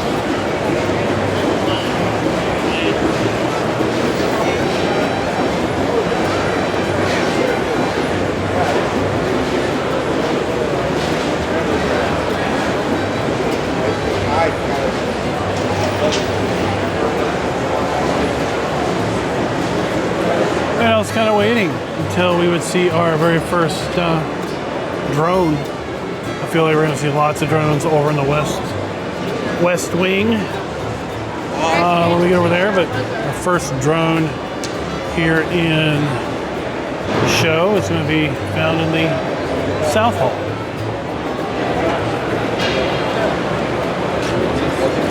It's a technology that's really come to light in agriculture.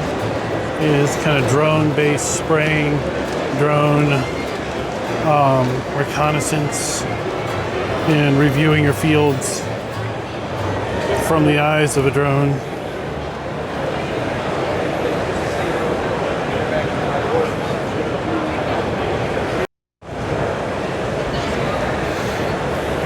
The Pit Express.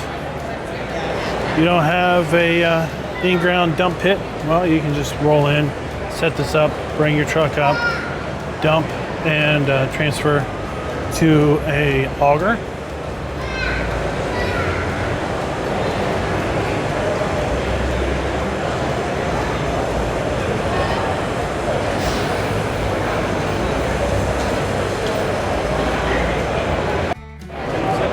So we talked about yesterday the organization that has partnered with Sukup in order to supply grain bins or grain bin material to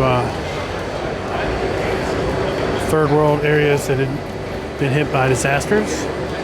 And here we have the Sukup booth, a model or mock-up of their bins, grain handling, their floor,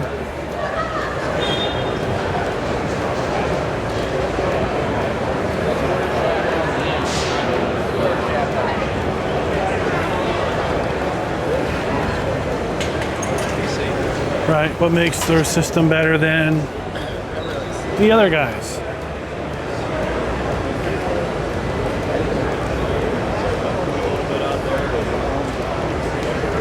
Another 5 years, it would have been a tractor seat or something like that.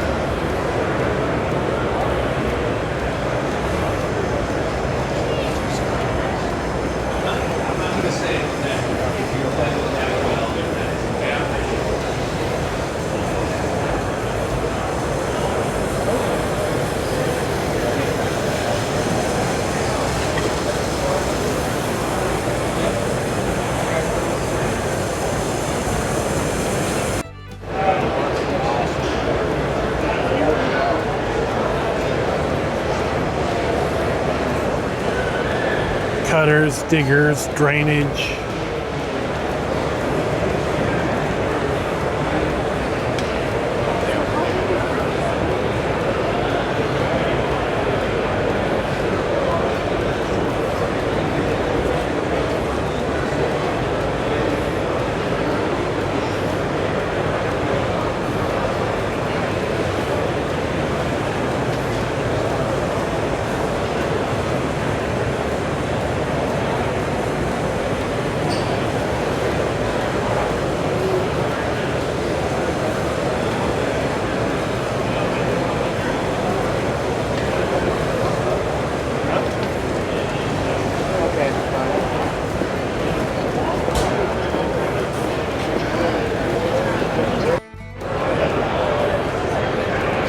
Work savers, various front end attachments, adapters, grapples,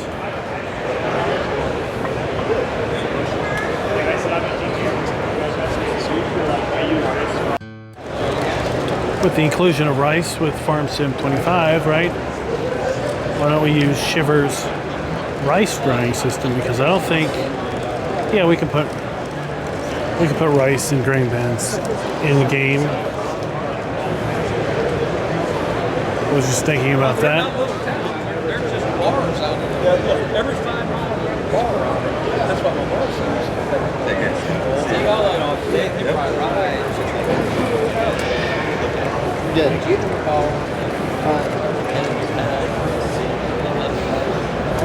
Yeah, listen. Doyle grain carts.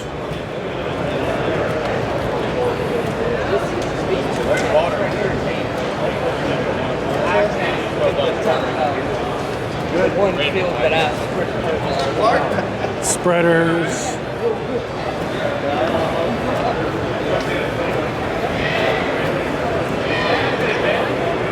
How are you, sir? Good. How about you?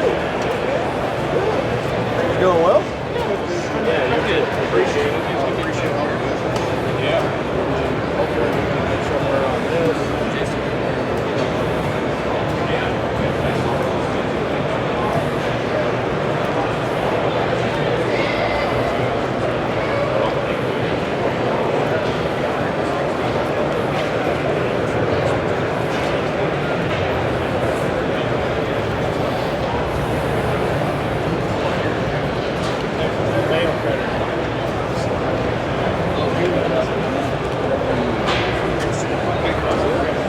And straight from suckup to soy, Sioux.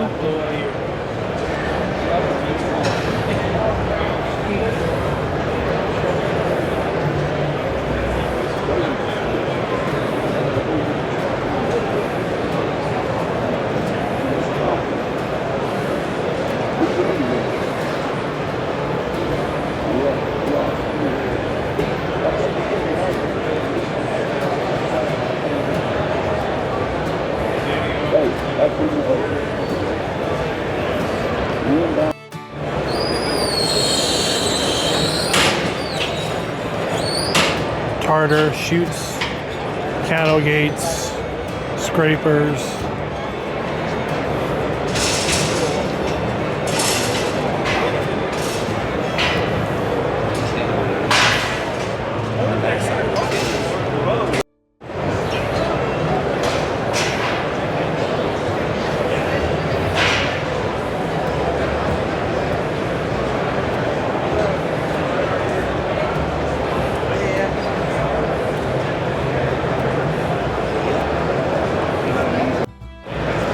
course, this is my idea of forestry. Just come in and decimate whatever's in your way.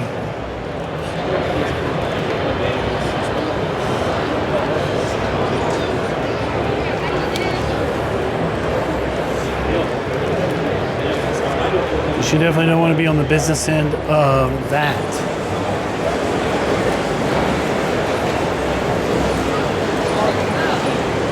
That is Vale.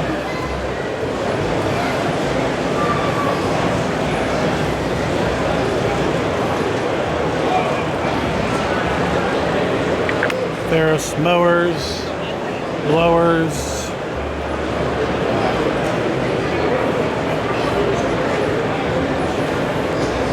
small spraying solutions. And I believe I mentioned yesterday we'd see more trailers. Here we have Gator made trailers, so Gator.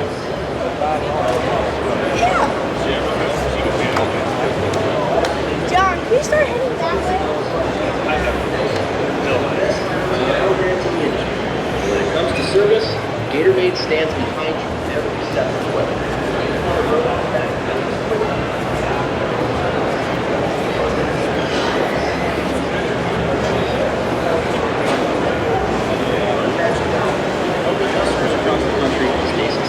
Discover the Gatorade difference. You're not already having my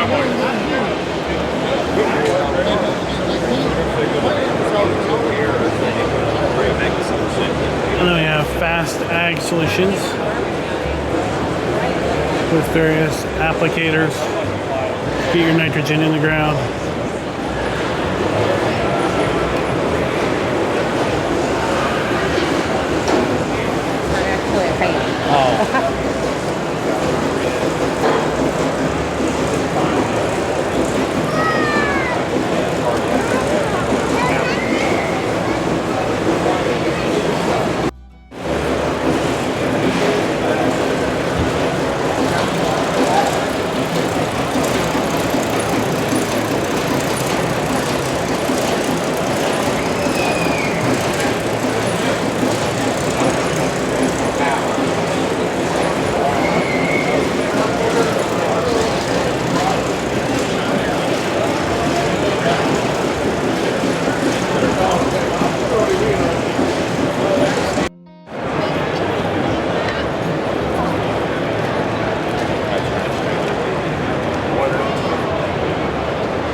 Good talking to you. You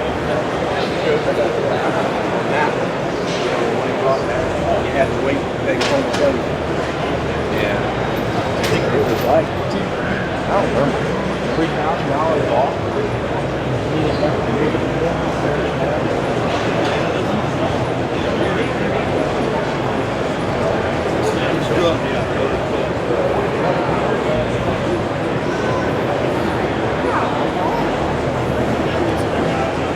Gravely. Now that is a very big stand behind mower.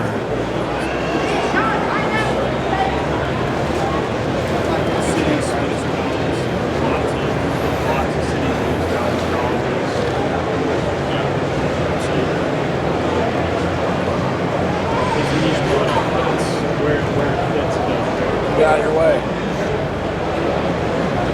Any questions I can answer for you? What's that? It's a remote control flail mower. So really meant for high slope, high grass, anywhere not safe to be on a mower. So DOTs are using them for sides of highways, ditches, retention ponds, sides of dams. We've run them under solar panel farms, out along railroad tracks, cutting paths for guys working power lines. City Fort Wayne uses them for kind of trail management, clearing some little brush and stuff like that. You can go through about an inch and a half thick saplings with it. It's a heck of a machine, a lot of fun to play with. A lot of power there.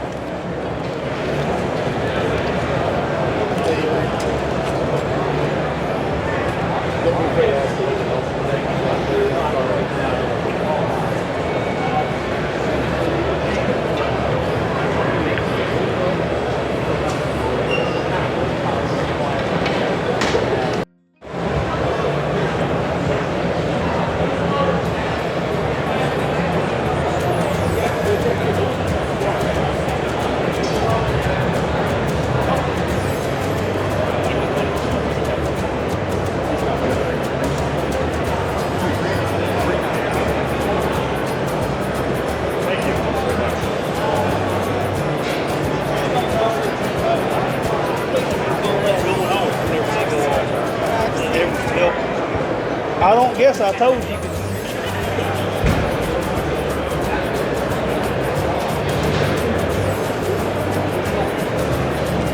So who wants to buy a cab and then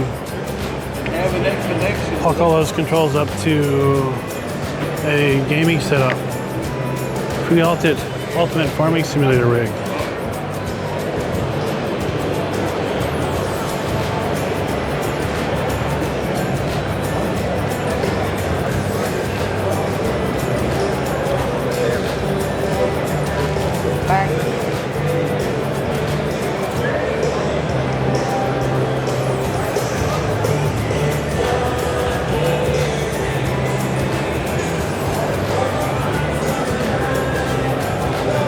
Oh, we better get out of here with that music.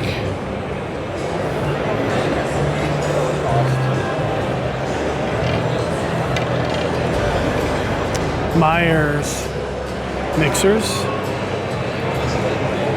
manure spreaders,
more cattle gates and things here in the South Hall than I'm used to seeing. But at any rate, we've got cattle gates and other such items. The Hallmaster, Elmer's auger wagon. Like I said, this is the auger wagon I was alluding to when I said that the others weren't going to be the biggest thing we're going to see probably in this video.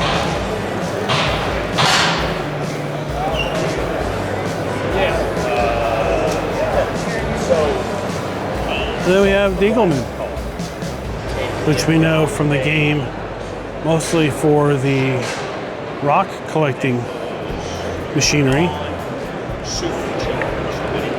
But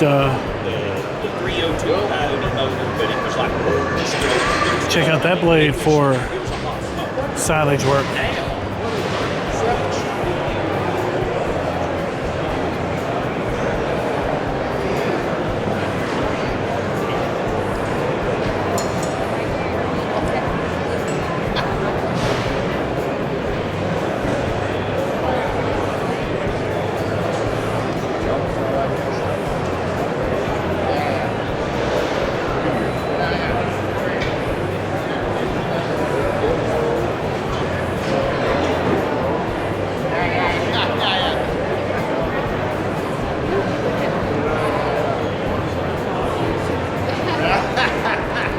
No rocking collection equipment here today at Diegelman.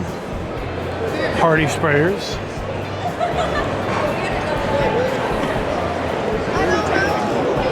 Got the Navigator.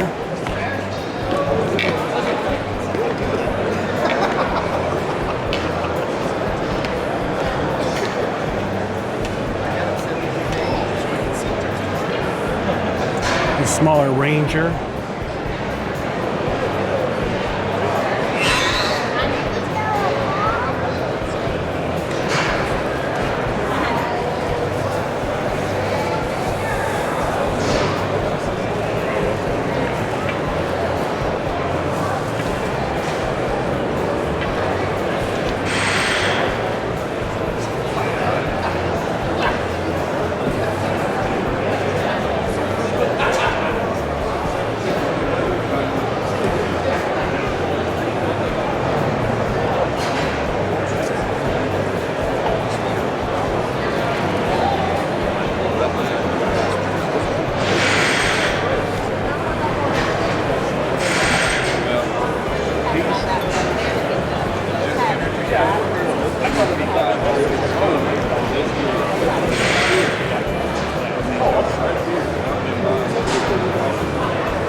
Tell you what, this has to be the biggest zero turn I've seen so far of the show. 38 horsepower.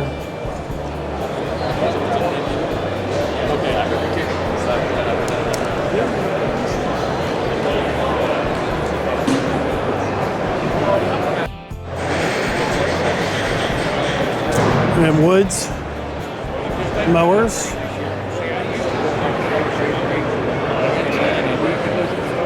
Brush mowers.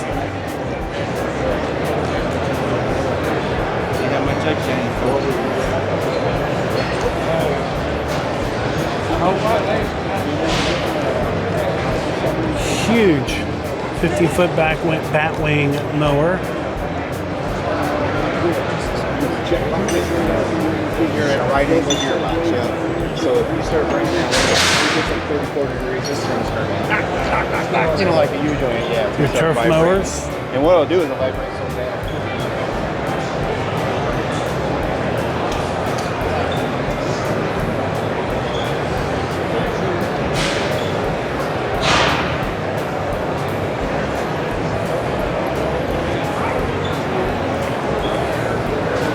Then we go straight from Woods to Toro, and well, I guess the claim for longest or largest self-propelled zero-turn mower didn't last long.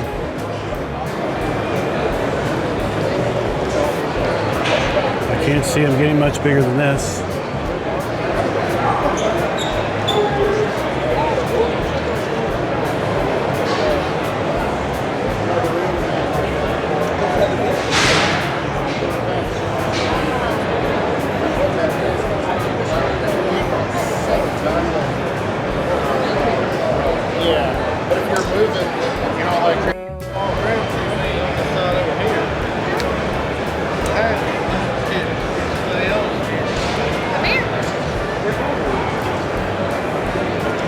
He's got third every time. Second.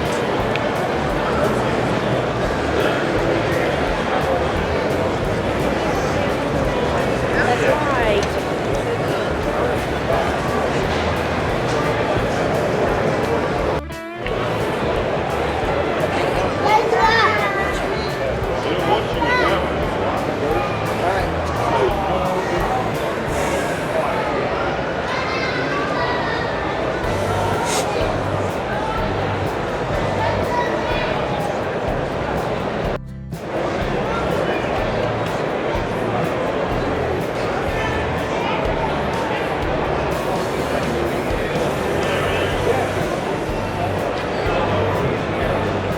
Schaefer loaders, we do have these in game now.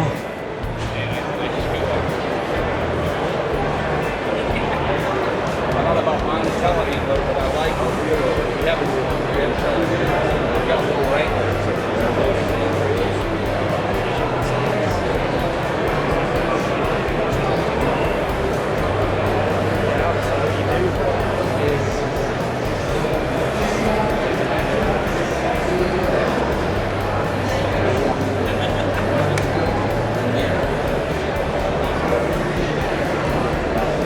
Cat equipment.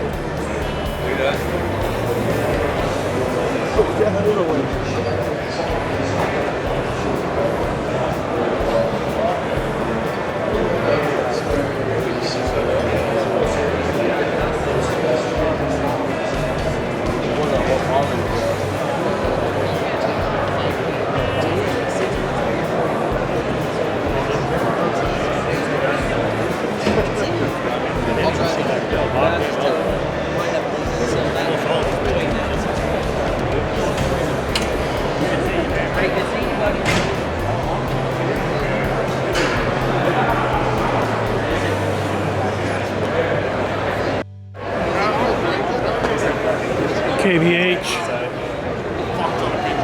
trailers. This is going to be a sprayer support trailer. You can have your water in these two tanks. You can have your concentrate and the IBC totes here in the middle, mixing pumps and the like.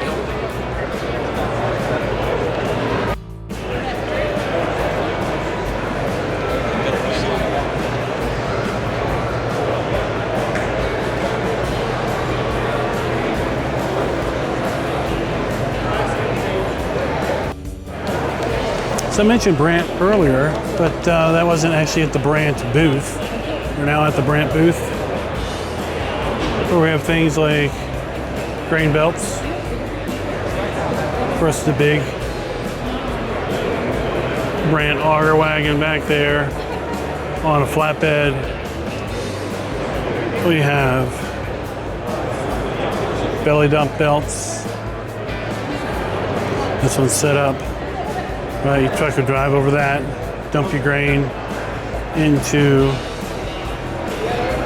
then this auger, which would of course take you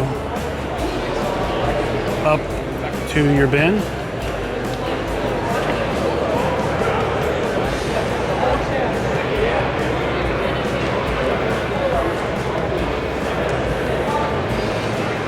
Of course, why not have your Brandt auger wagon on your Brandt low loader. So the sides can extend out for wider loads.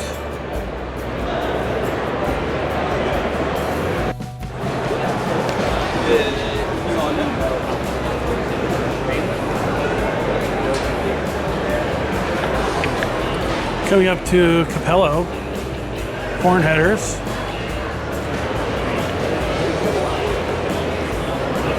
But first we'll take a look at Superior.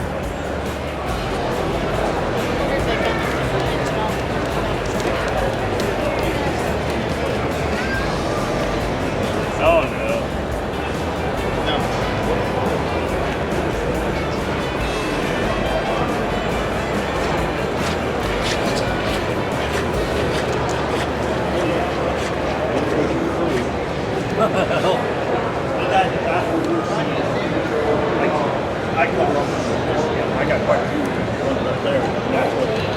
Capello Spartan forage harvester header. Yep. Yes.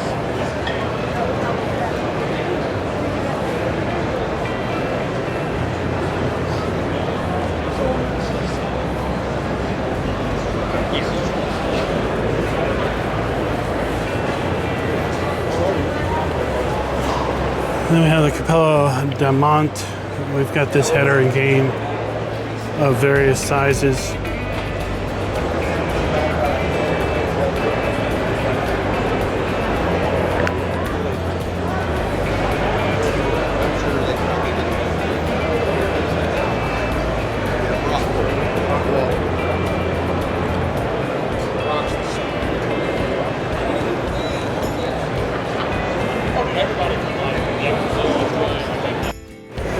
Meridian.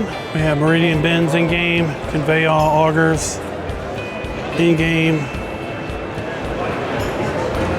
I like this booth. I like to come by this booth every year because they've got little kind of miniatures of their bins, and I don't know, it's fun looking at them. So here we have a 3-chamber kind of and a tank, right? So this is going to be able to service your sprayers, your planters, seeders that use liquid, as well as potentially 3 different types of seed, 2 different types of seed, fertilizer, or whatever, because we have 3 hoppers here, and then we've got the tank, 1,000-gallon tank. No, yeah, 1,000-gallon tank.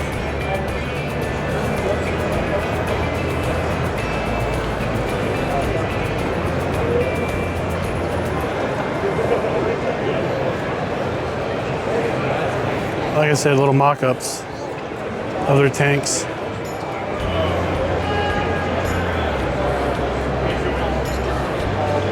Oh, Professor?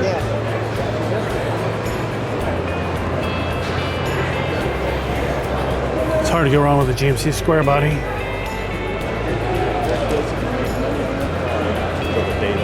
We don't have to worry about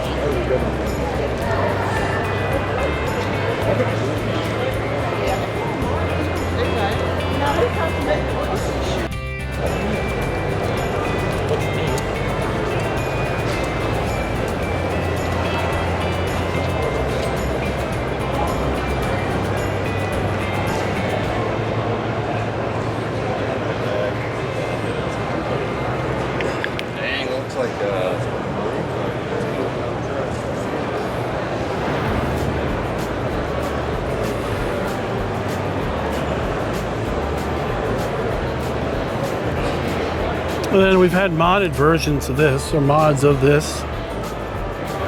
This would be a trailer that accepts seed totes, and then would unload the seed totes into your seeder. Your Seed Express trailer, again, unload your seed into it, and then you can go and service your seeder out in the field.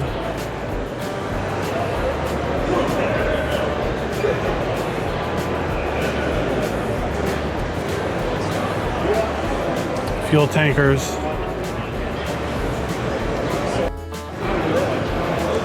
Oxbow, but sadly this is the extent of Oxbow. No machinery. Would like to have seen that, but at any rate, I would say this would be taking the cake for the smallest manure spreader, but I think we saw that yesterday.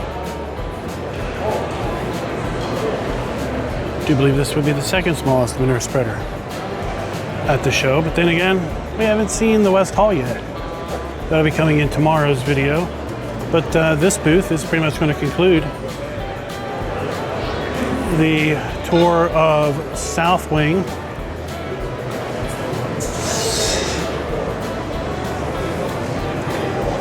There we have H&S's variant of the Anderson X tractor, if you will, the continuous wrapping bale wrapper.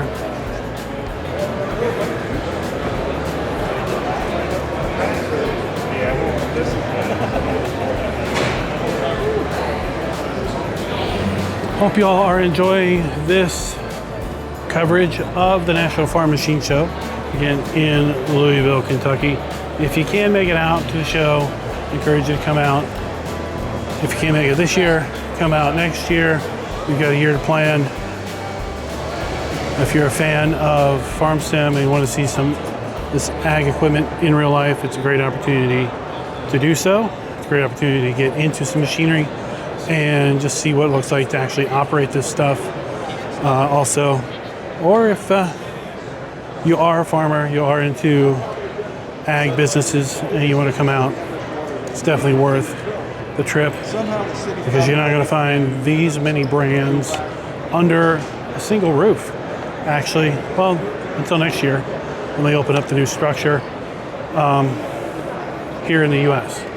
I think probably the next largest show, possibly that would be under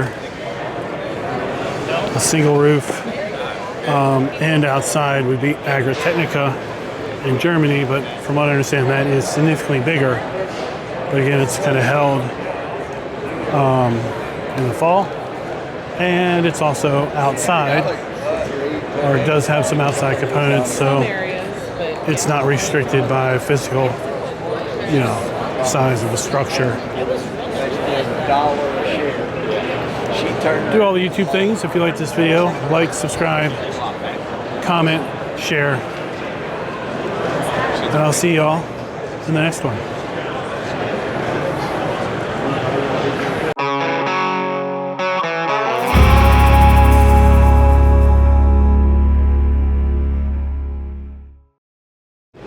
Hey everybody, and welcome back to day 3 of our National Farm Machine Show event. And well, we are going to go over to the West Wing. I said this is day 3. It's my day 3. It's going to be your day 4 because we did split up the South Wing into 2 different videos.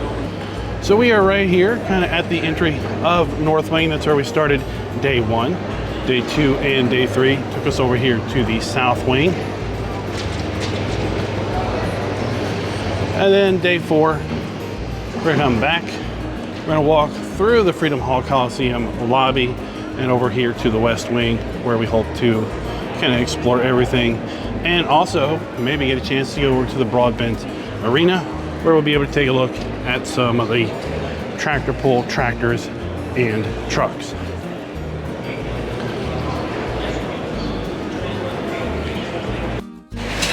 Now, we didn't go to the tractor pull this year, but we did go a few times last year. So if you want to check out that video, go ahead and look that up on the channel. We have a special National Farm Machine Show tractor pull video. And welcome to the West Hall. Like I said, this is a much smaller venue of the various areas that we looked at so far.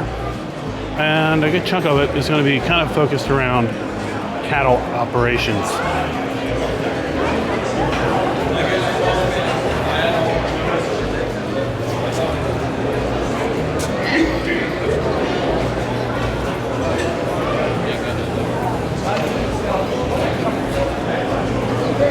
We're kind of over in the old part of the building, or the old part of the venue.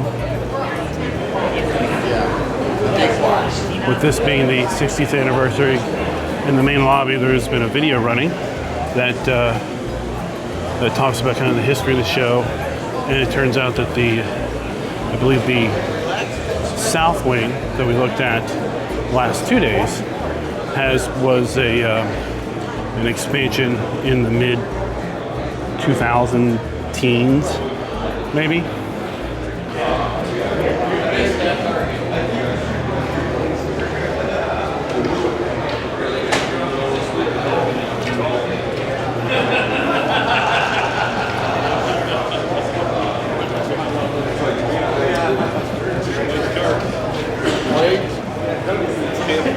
We'll put that number 43.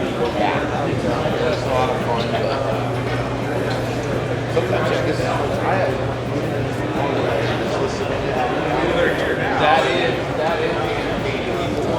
Another auger wagon here. The Balzer. Now, typically, this booth has a huge slurry tanker also with giant tires, but well, I don't see that here this year. It was a 3-axle version. You can obviously go back and check previous year's coverage if you want to see that, but it's kind of fun. Sometimes you'll see people sitting in the wheel wells to kind of take a load off during the event.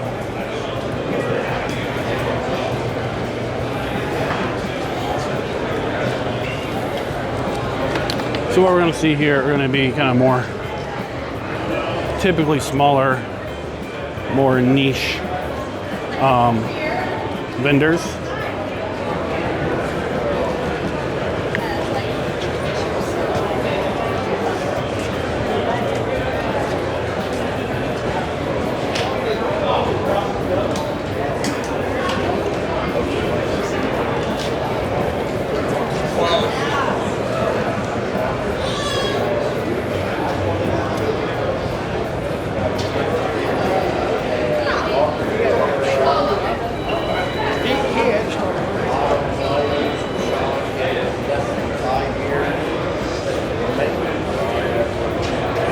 Grasshopper mowers.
I will do so.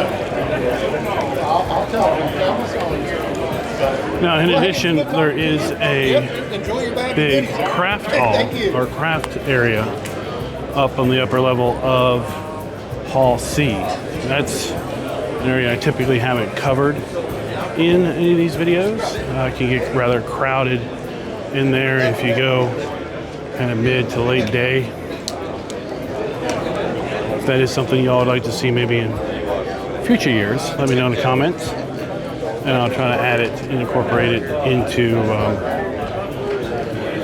into possibly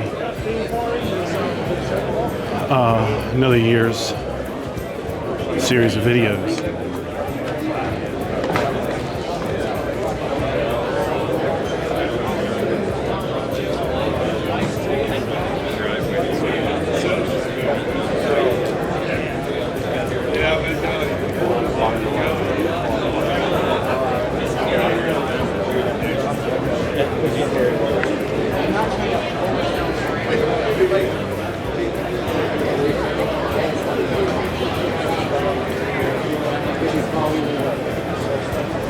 Good deal. Thank you. Yep.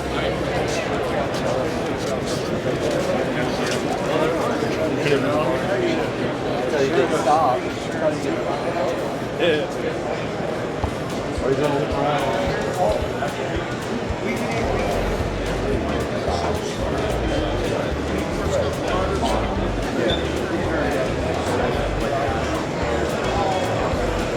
You're welcome, buddy.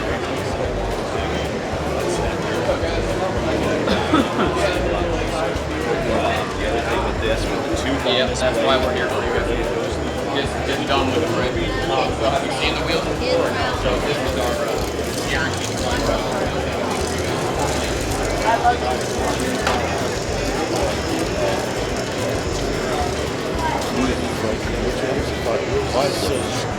And you have to change There's something for everyone and something for every need. But again, imagine being this in your gaming room and setting it up for some hyper-realistic farm sim.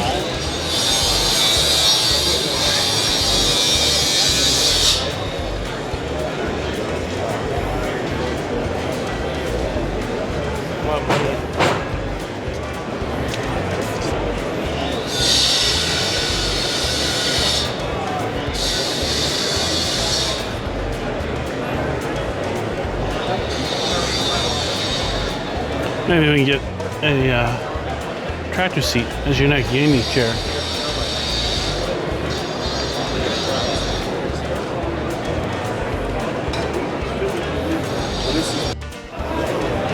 Typically, we're going to see more drones in today's video. I've seen lots of drones in the West Hall previously. We're going to be using these to kind of sky your fields and spot spraying, as well as other agricultural uses.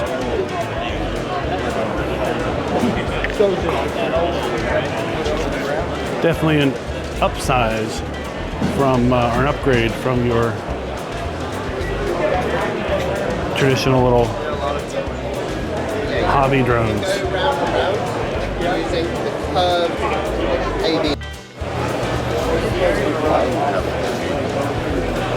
In fact, maybe we can try to keep track of how many drones we see today.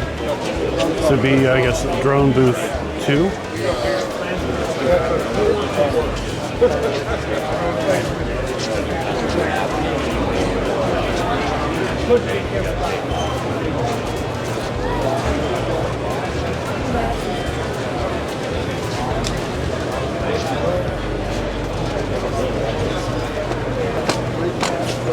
Stop, dude.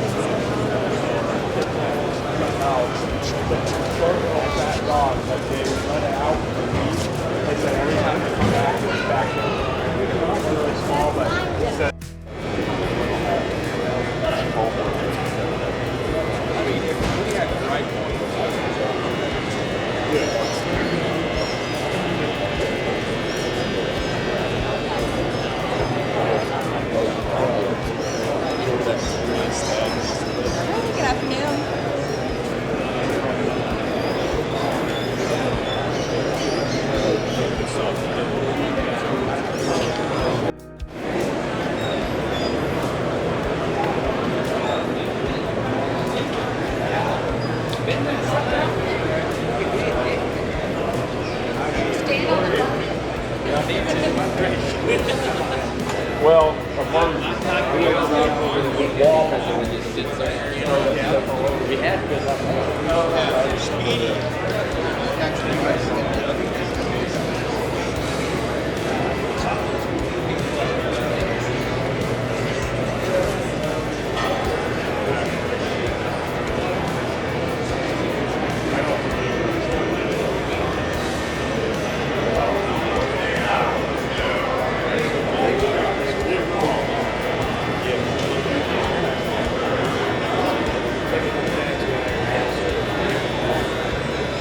He obviously has to trust the attorney.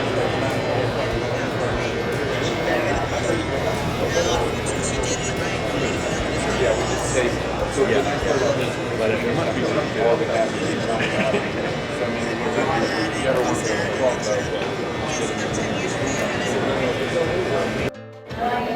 And we're at drone booth number 3, we believe it is, Kentucky State University.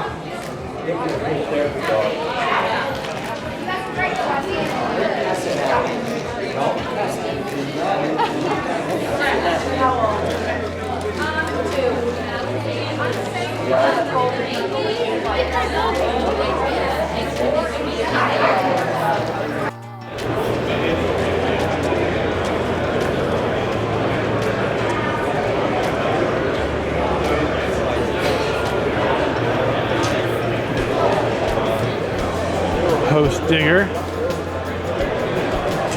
post driver,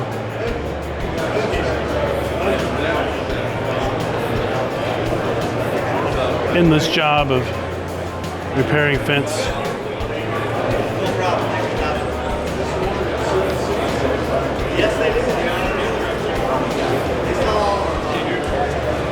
Wilson trailers.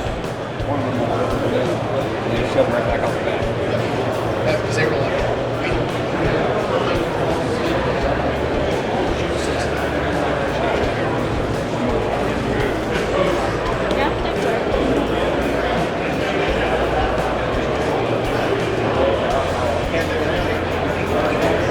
Triolet, is that probably butchered completely, but we've got a big self-propelled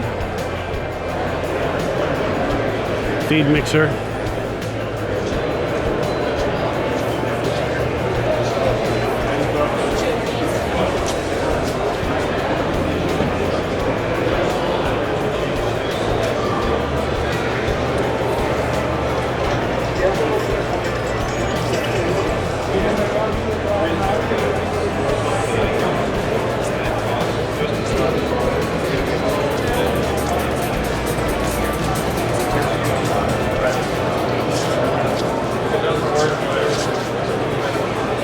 Very similar to the feeding robot system in game.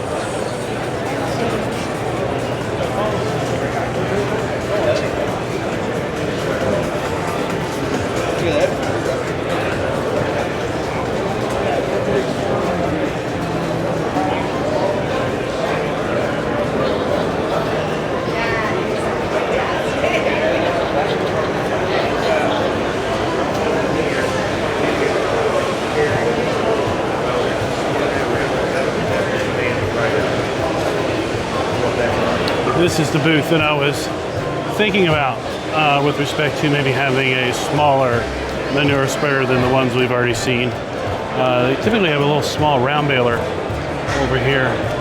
Maybe we'll come upon it briefly. Econo wrap, bale wrappers, bale transport.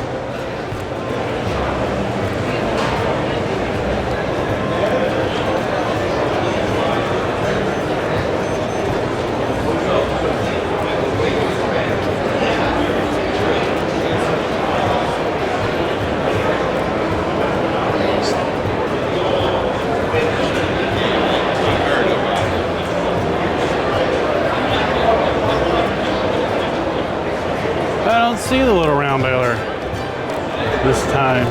Oh, a little disappointing. It's a cute little thing. I think it made like 3-foot bales.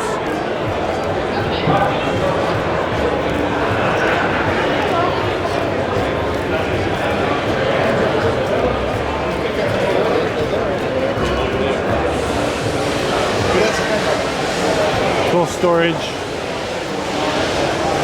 and the like. Grain bin rescue. Getting trapped in a bin, having a cave in.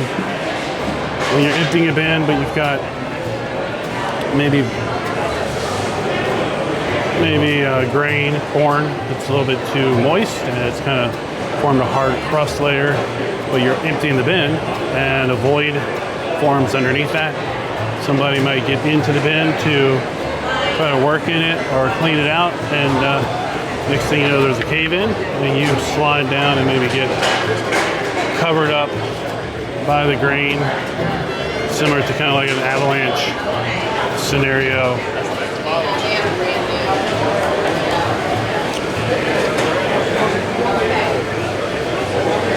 4-post lifts.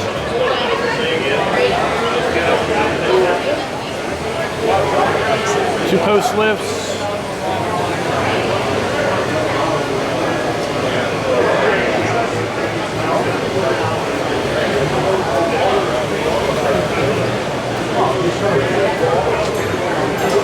Push brooms. Push brooms are a thing of the past.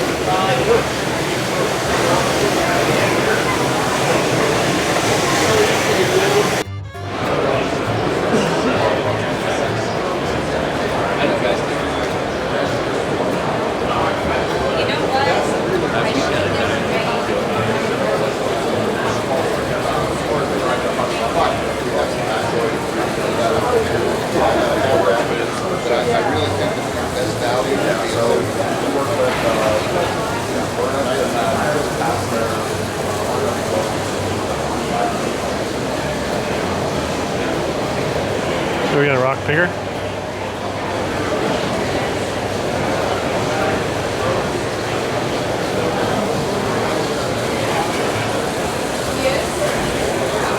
Screening bucket.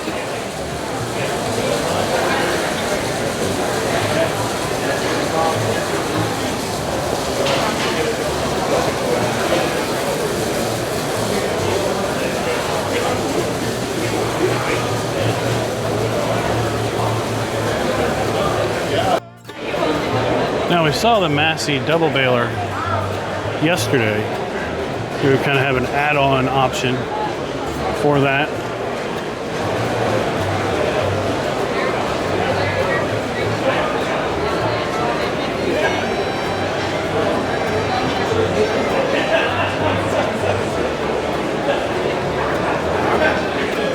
The bale butler. You ready to go out?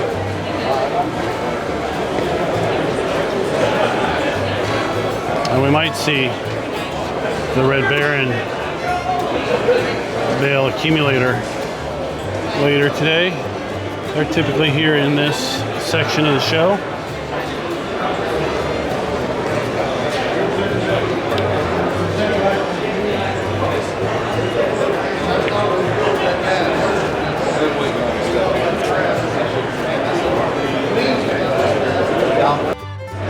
So what to expect next year with respect to the new expanded event space.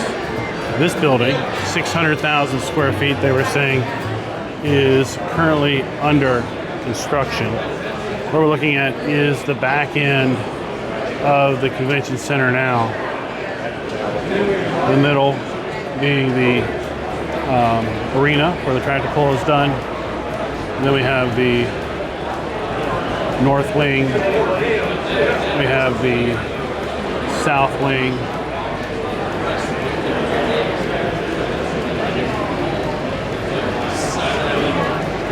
so I don't know how much or how big the south wing is with respect to this expansion, but 600,000 square feet being added to this space is a significant increase in exhibition space.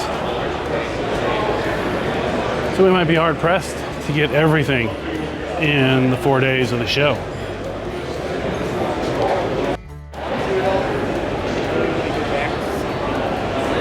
Wingfield Harrows.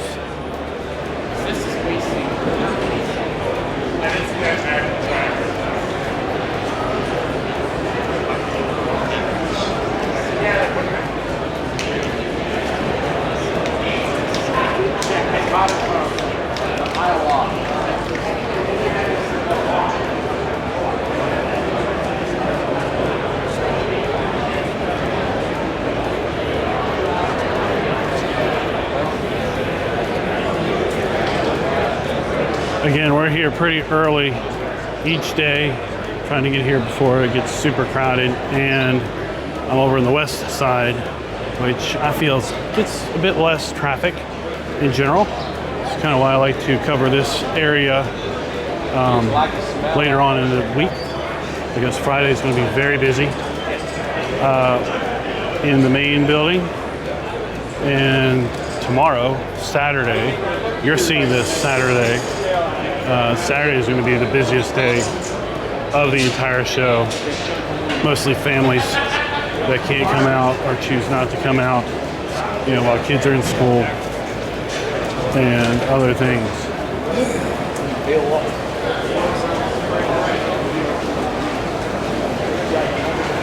And we have drone, let's say 4, right? We're keeping track. Booth 4.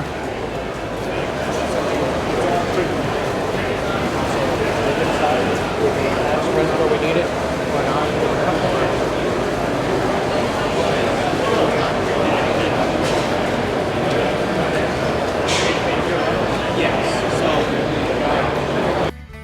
Woodchuck bedding spreader. Now this is something we need in game, right? A bucket and then an auger, and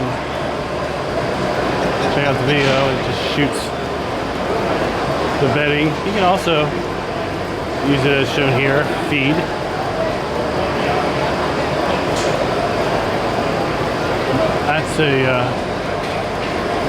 That's an interesting deal for sure.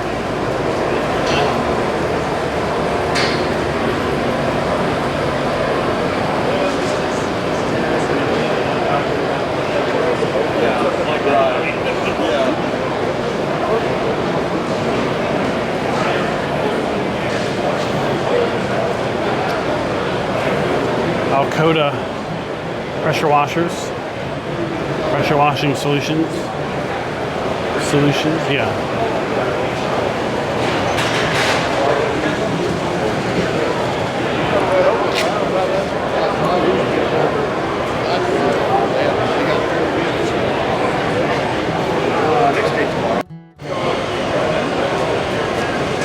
Made it back to the back side of the lift booth.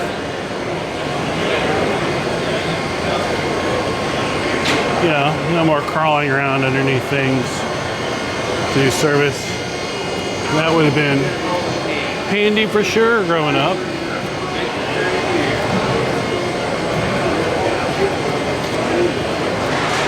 More C-tote carts.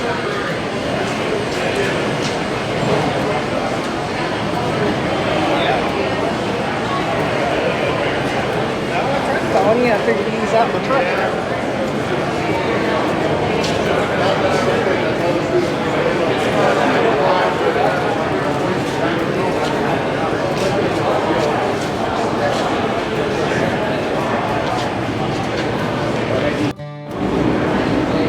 Lawson equipment. Big post hole driver. And then Semez. Here. Alright, we've seen some of this stuff.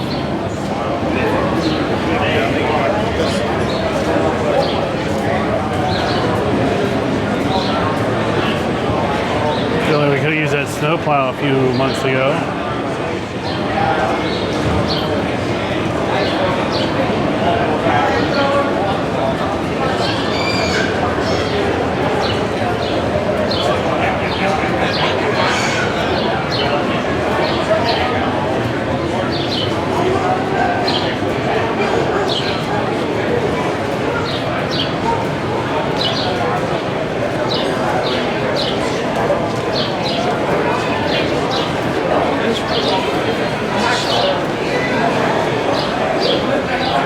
Watch out for the skunk.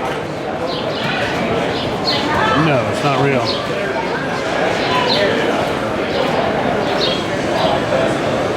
This booth has that joke every year.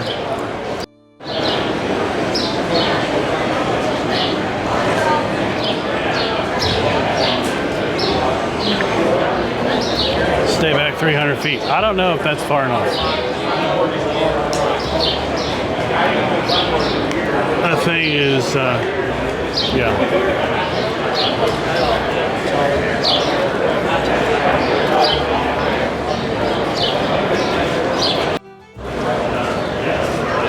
Pumps and other such irrigation.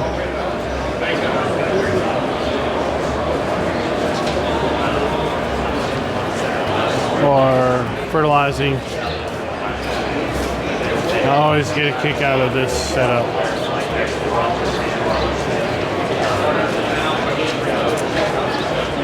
You can have the remote, well, no wire to the fan.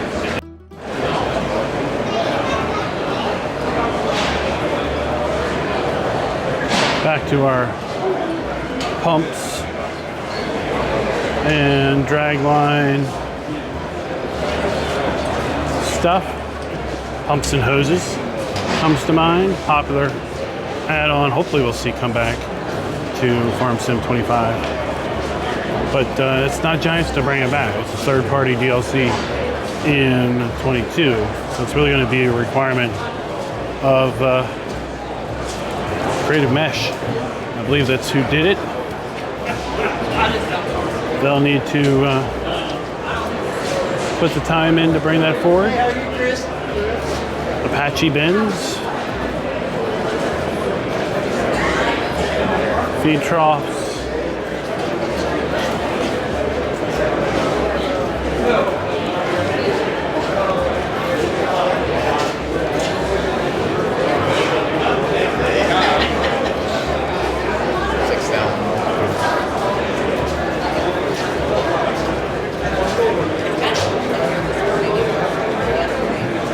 there we go. This, yeah, electric wheelbarrows.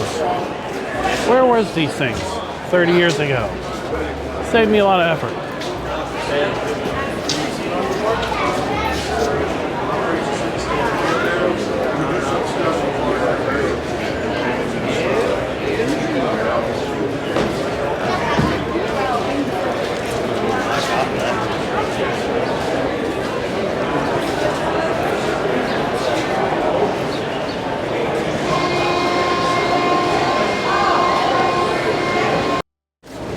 All right, I said I'd bring you over here and check out the pulling trucks, pulling tractors, and that's where we are, Broadbent Arena. Now this is not where they do the tractor pull. They do the tractor pull in Freedom Hall. But they do stage them here, kind of do the official weigh-in. And it's a perfect opportunity to get up and close with the pulling trucks, talk to drivers. Off when he red flag.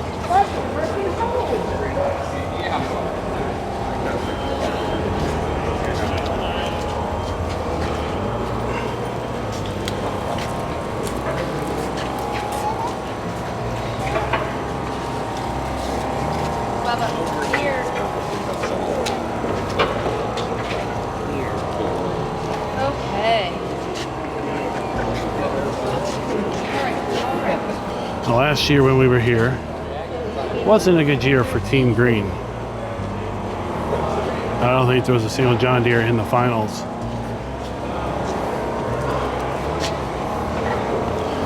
Although it's not like there's too much in the way of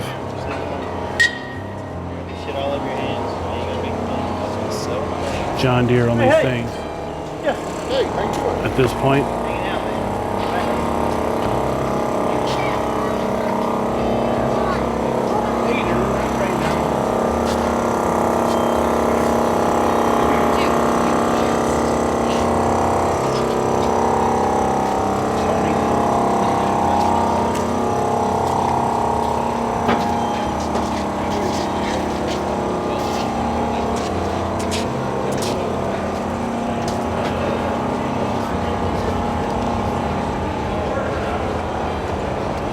Like I said, if you're remotely interested, go check out the video from last year on the tractor pull. I got runs in there. It's extremely loud in the venue. and these are kind of interesting. The ones with the exhausts shooting out the back are the diesels, and in order to keep the arena from being completely black with smoke, they pipe the exhaust out the arena.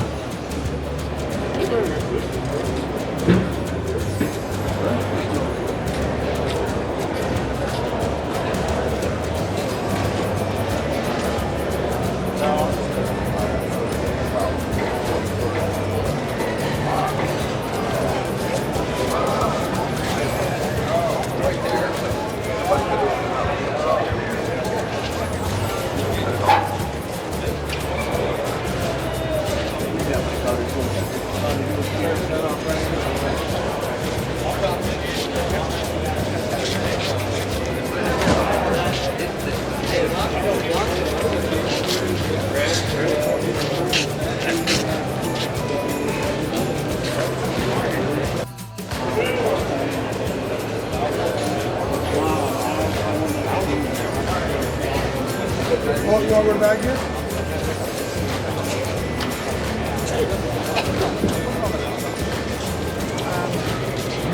Like number 12 did there. It should be this one.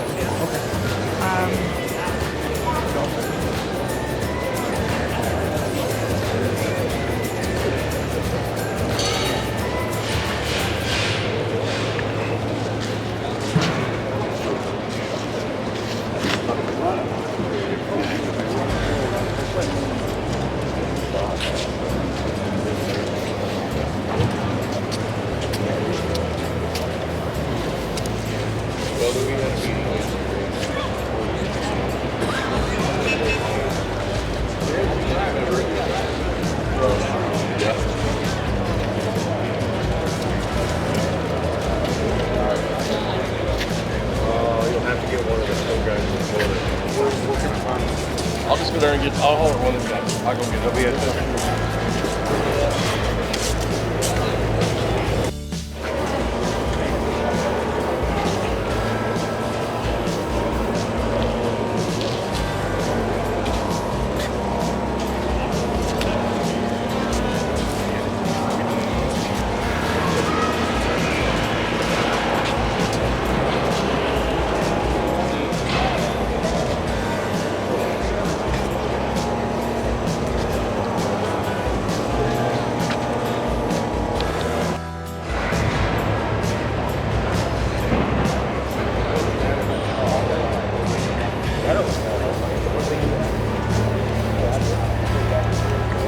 So I don't know how much to read into this, but last year, unofficially, Kermit was here. I was back when Kermit worked with Giants as the U.S. community coordinator, and Giants still had an office in Chicago. Many of us American creators and partners are still a little sore about that, shutting down the office last December, but at any rate, we'll move on. Kermit was here, possibly unofficially, possibly officially, don't really know. But he was here hanging out with a pulling crew, and well, I was hoping, kind of secretively, that maybe Giants was looking to do some sort of sponsorship with a pull or a puller, and that would be one interesting way of drawing attention to the game and the product during the event, but that seems to have not come to fruition. It's kind of a hope and a prayer, I guess you could say, that I had.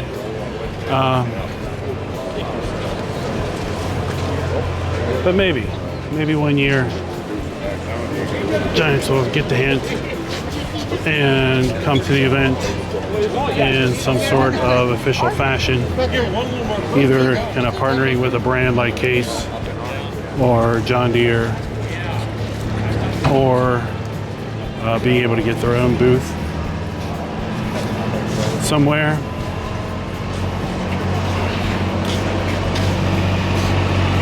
But until then, we just kind of represent and show off for folks.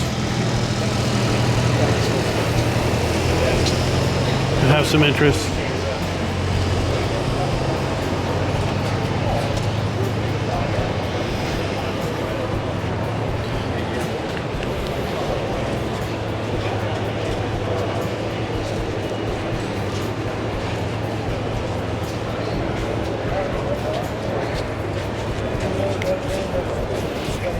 Now, Money Pit is a 3-engine design.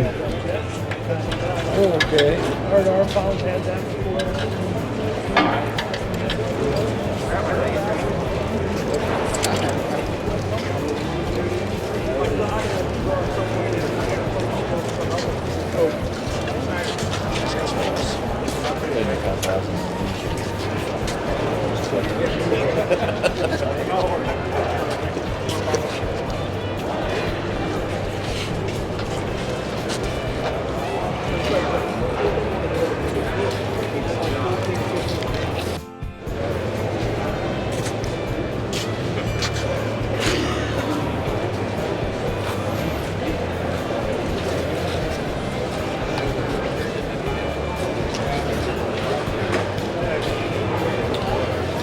Almost done this section, and then we'll get back to taking a look at West Hall. Again, the tractor pull does have some interest.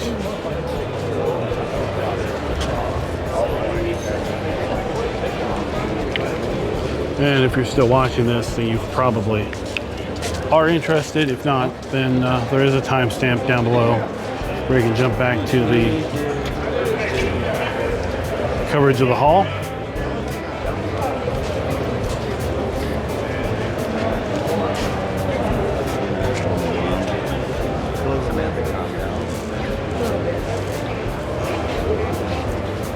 I guess I do.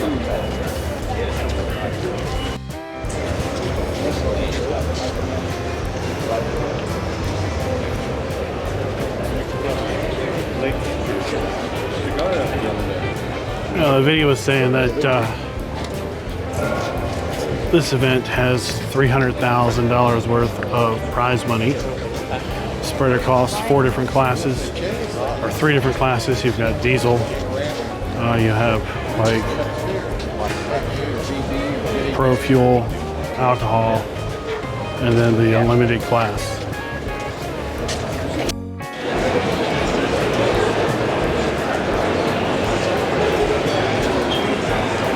Here we go. We've got a kind of a manually operated weeder here.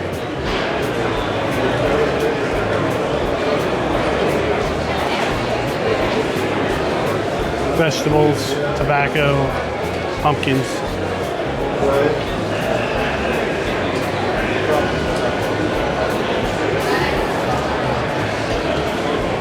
Something I'd like to see brought more in, but I don't know how popular it would be overall.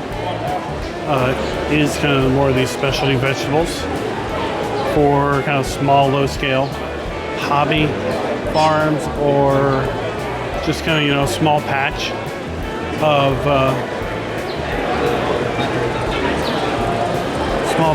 farmland. Out of your bigger farm, you kind of set up to do, let's say, a pumpkin patch, and then you can seasonally sell those pumpkins and things. So it would be kind of an interesting little side diversion to your farming.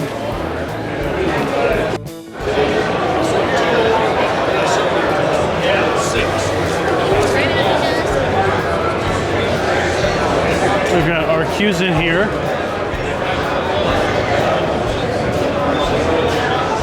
With another farm sim setup. Of course, we have the multi-pack in-game here. If this is a machine you've never really used in-game, it really should give it a go. It's made for small square balers. The small square bales pick them up off the field and puts it into a stack of 14. And then that stack of 14 then can be picked up as a single unit.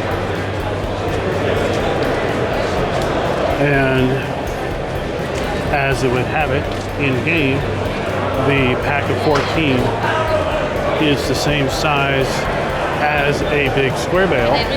So you can pick up the 14 pack with a big square bale wagon.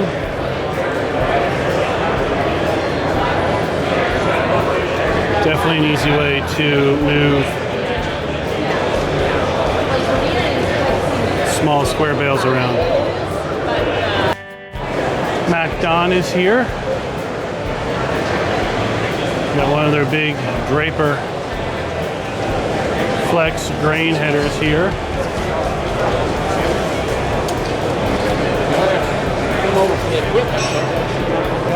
I use the skid steer by myself. We also have There's a problem. big front mower. Hooked up to the 8000 series Dutes.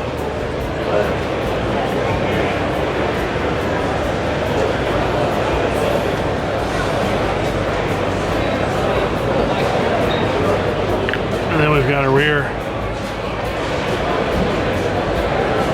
offset mower as well.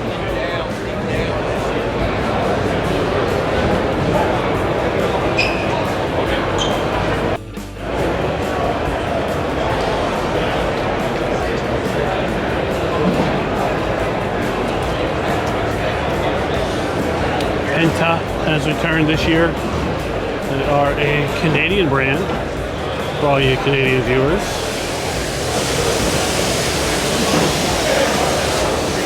Feed mixers, manure spreaders.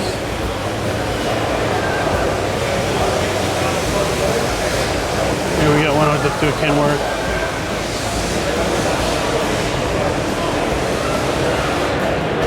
Single screw, dual screw.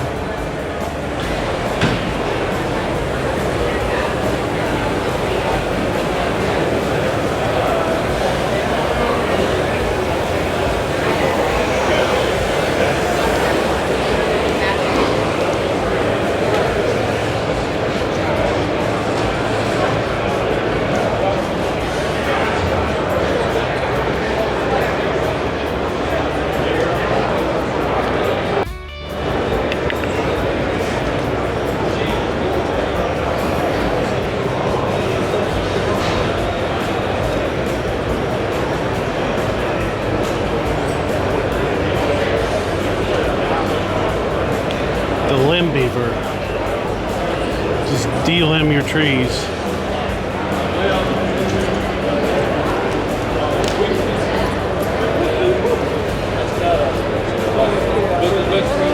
Or the tree be gone. What it does is this one turns this way and this one turns this way. And if you've got a tree laying there and you drive up to it, you come straight into the center of it, it's going to grab it from it. It's going to throw it to the side. That's right.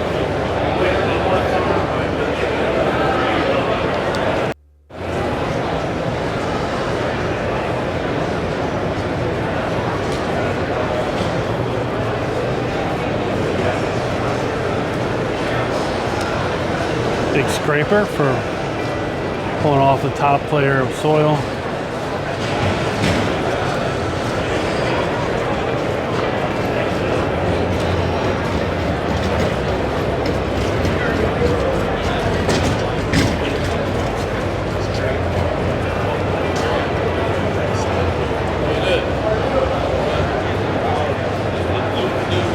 This booth always has stuff related to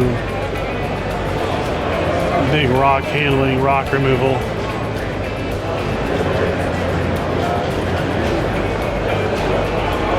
Andy.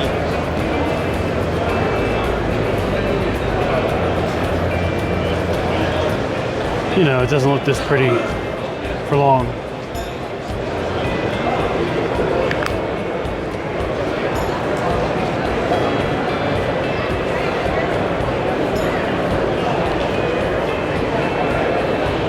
Huge batwing mower.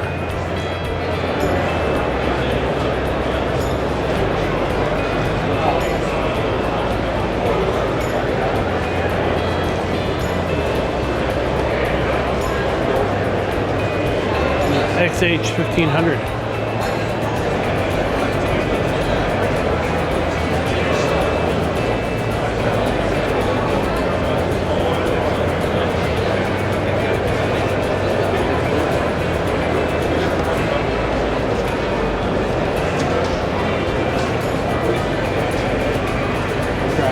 Bigger stuff.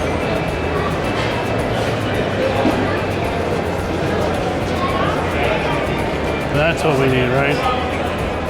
For those of you that collect rocks, first thing I do is turn that off.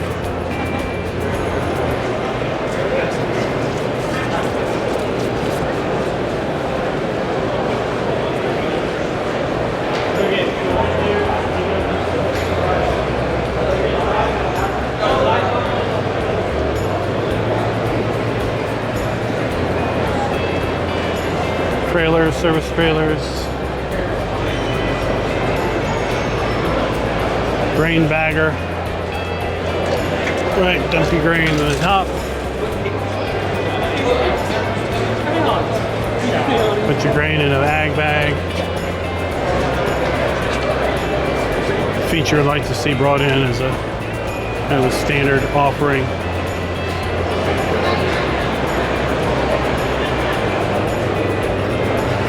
See, if there's shows like this, I can make my list of things I'd like to see come to the game.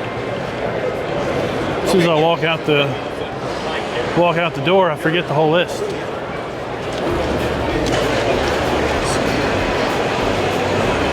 Giants, you want to know what I want to see to come to the game? Watch these 4 videos. You'll hear them.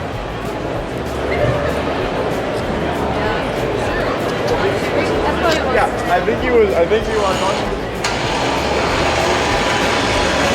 Look at that. That's what we need. That's the Backsaver 7000. No, it's Kincaid Worker Bee.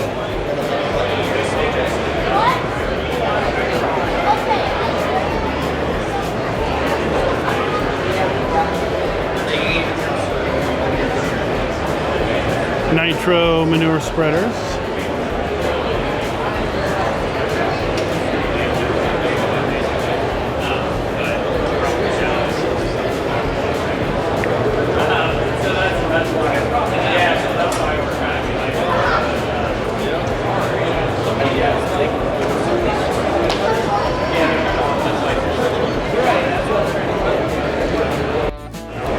Your bale shredder for your big square bales.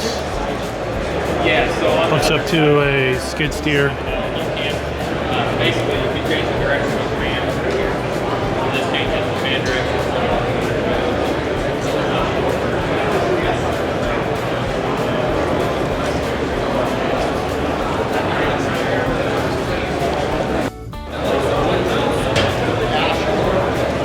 That's one heck of a box blade there.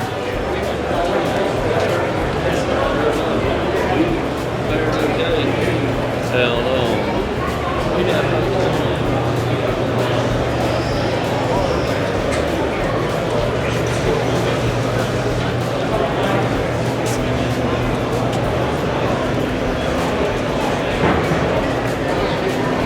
Like I mentioned yesterday, we're going to see a lot of cattle stuff here.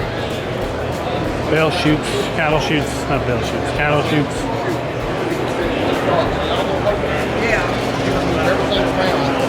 Cow sorting stuff.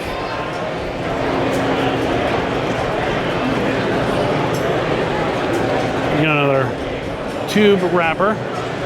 Nice video here, kind of showing the whole operation. As you put more bales on, pushes the bale through. The whole time the wrapper kind of moves in the opposite direction.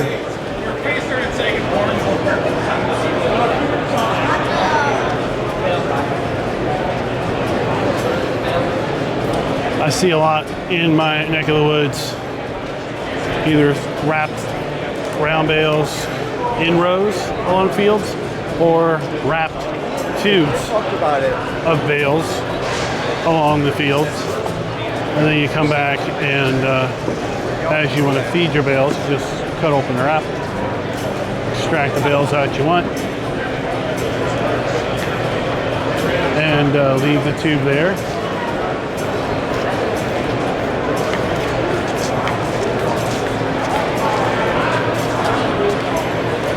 this little mini mixer.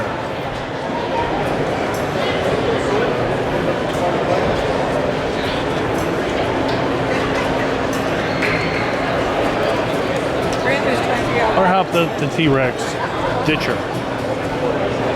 Yeah. Yeah. That's my way of doing it.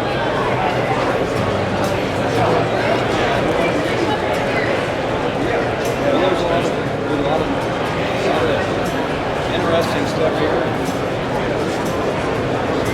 So we represent 8 or 9 companies. This is just one out of Canada, so this is our territory. So Out of Canada, the sales guy was saying.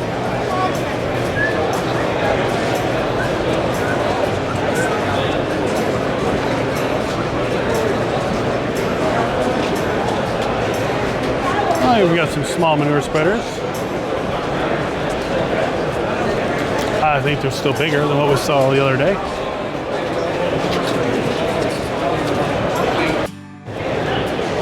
Duo lift liquid transport trailers.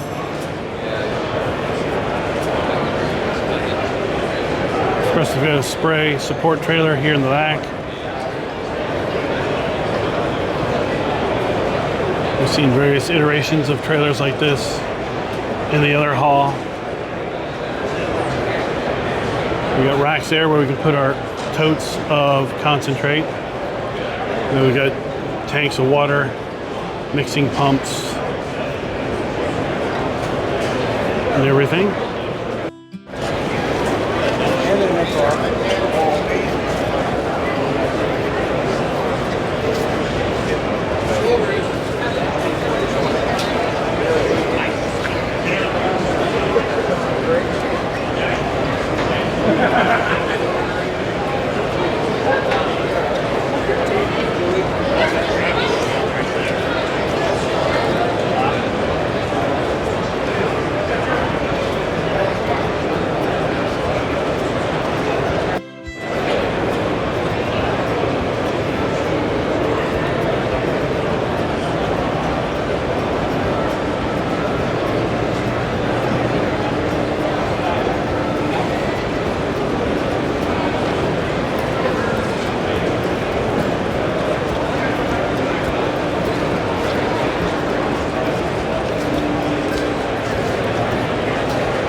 Got a little ag vac, soon going to a volunteer fire department. It's good to see. And then we've got a big ag vac.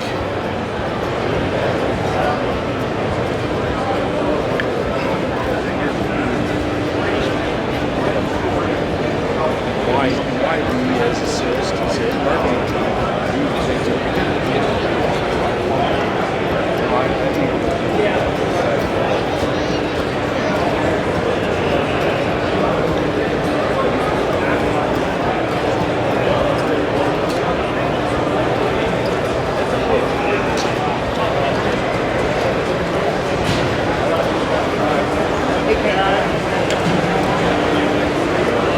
We'll come back to Spartan here in a moment.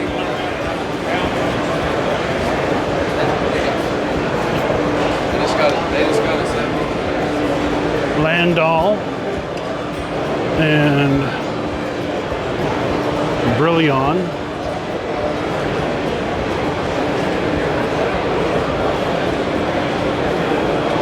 Your small seed drill.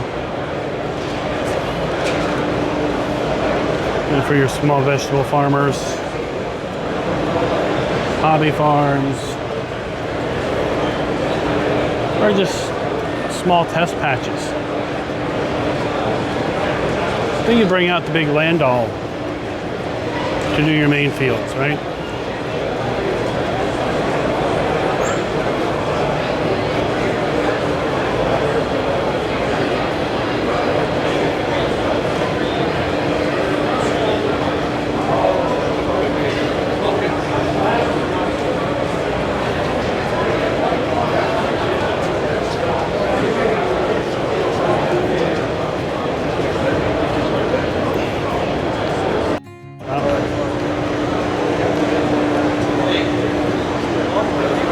Spartan mowers.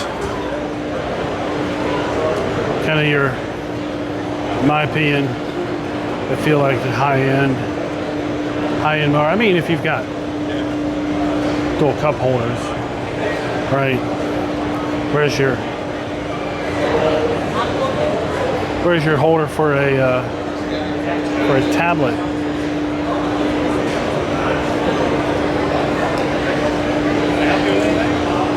We have a Spartan side by side.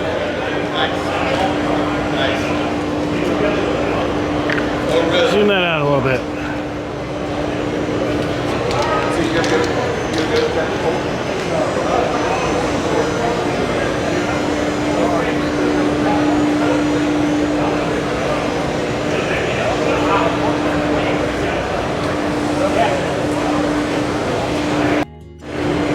We have walk-ins trailers, and what this is really here to demonstrate is the movable floor. To unload your product, or Wilkins trailers.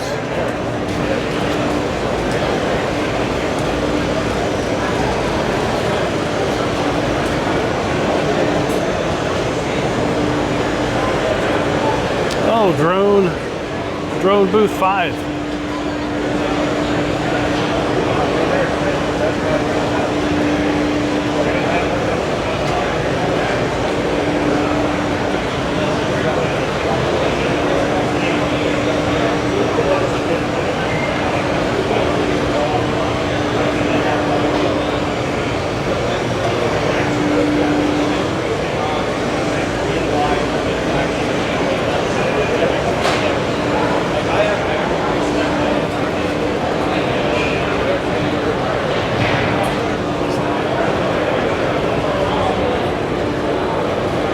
Then we have kind of a drone servicing support trailer.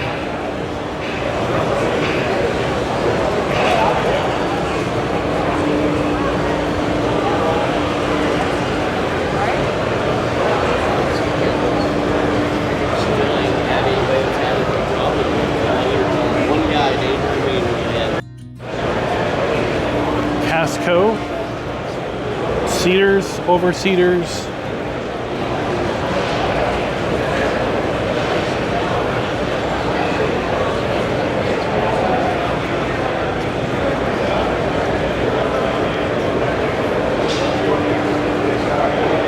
Rollers, little sprayers,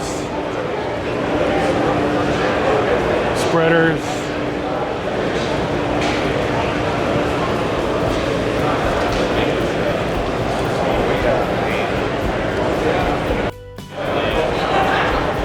Is this drone booth 5 or 6? I've suddenly lost count. Yeah, so the rest of the booth is great. And their variation on a support truck.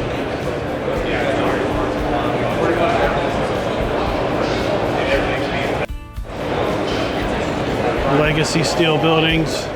Now the second DLC relates to shades of steel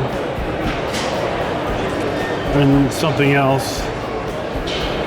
Kind of very cryptic hints. But I don't know, I kind of thought maybe, just maybe it could mean some sort of building DLC.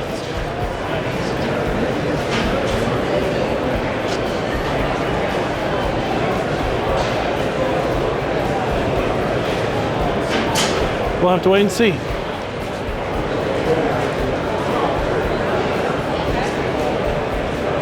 Mandaco.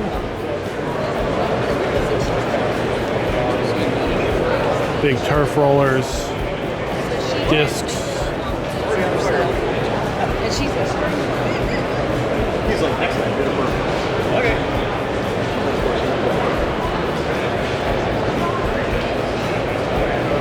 I mentioned hopefully we would see the bale bearing, and there it is. It's a huge, small square baler that will bale small squares are, well, not so much bale of small squares. They'll take a small square from a baler here, take it in, and then through various internal mechanisms, output a big bale module, if you will. There you go. Similar to the Arcusin, but still different. Who wants to see something like this? That would be cool.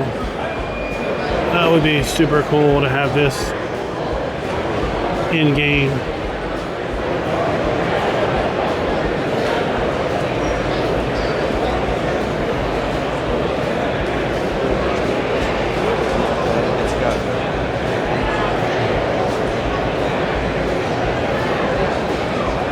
And then we have a square baler. Again, small squares.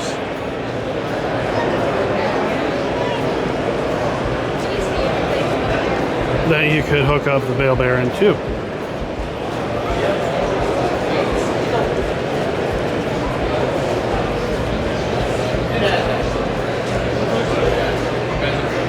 Very, very heavy duty. Very heavy duty baler. Oh. Drone booth, is it 6 or 7? I've lost count. I had no doubt that I would lose count, honestly.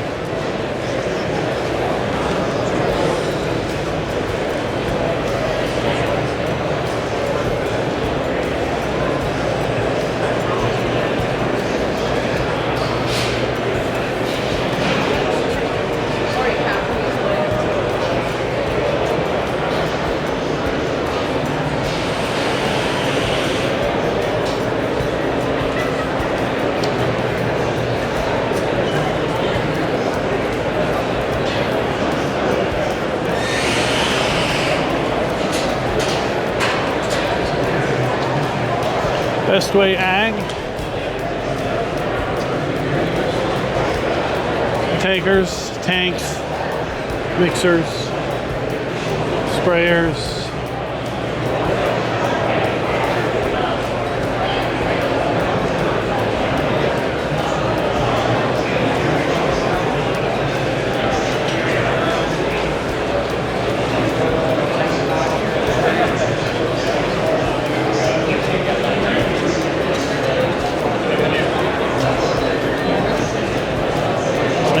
Things like this would be really nice to be able to add to your side-by-sides and give them some functionality.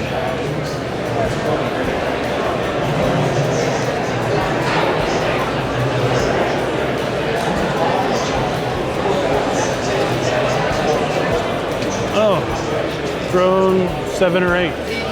Let's just go with 8.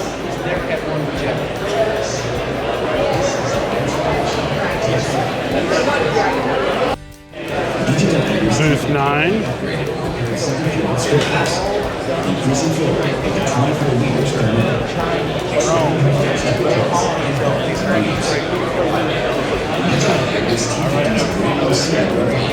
Completely eliminate spreading fertilizer over large areas requires elite power. The DJI Agris T50 has a 50 kilogram spreading payload and a flow rate of up to 109 kilograms per minute. We've doubled the spread rotor's torque and designed a new spiral channel spinning disc to spread material more uniformly. You can also switch to smaller hover gates for more overall spreading with higher precision. When facing complex environments, the DJI Agris T50's active phase array radar, with double the number of RF channels, grants higher detection precision. DJI Agris T50 can achieve multi-directional obstacle sensing. With 2 sets of binocular vision sensors, it can accurately sense terrain and detect obstacles in detail. For automatic obstacle bypassing and terrain following over steep slopes.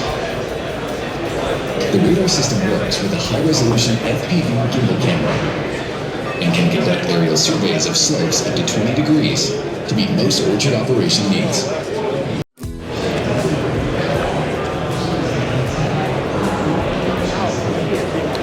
feed mixers.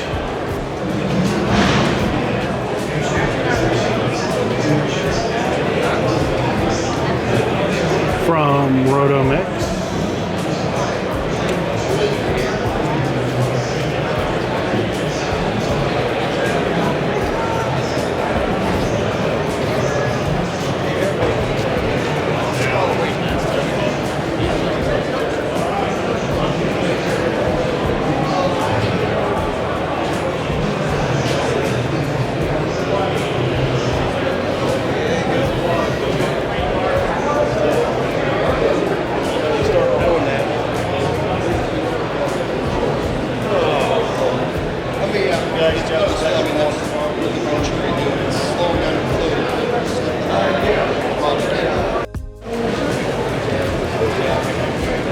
Got a video of how they spread in tank.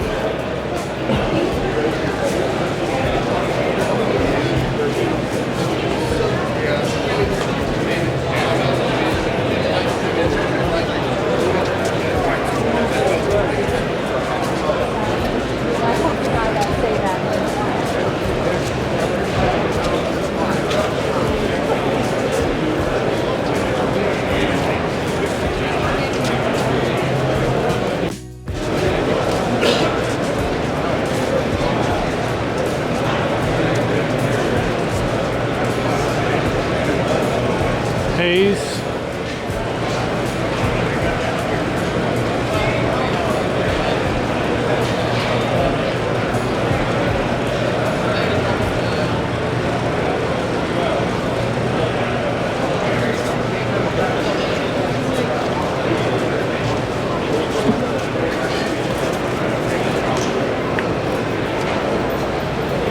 I always think about the logistics of setting this show up.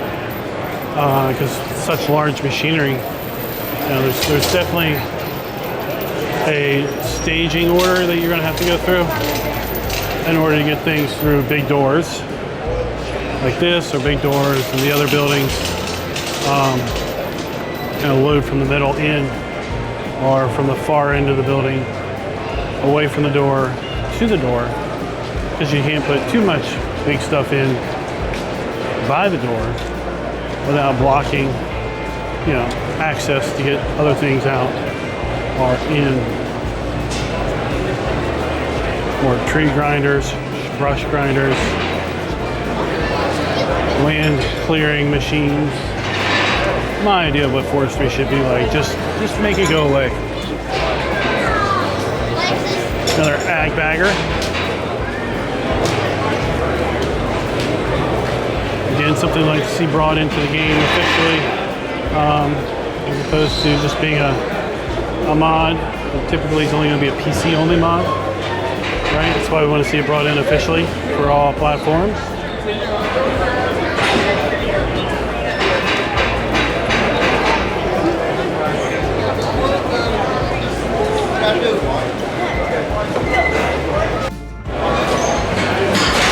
And it'd be nice to see, like, maybe have the ability to do things like this. Move your cattle around, sort your cows,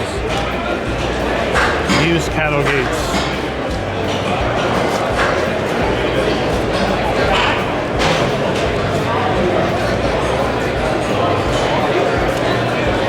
Oh, drone booth 10.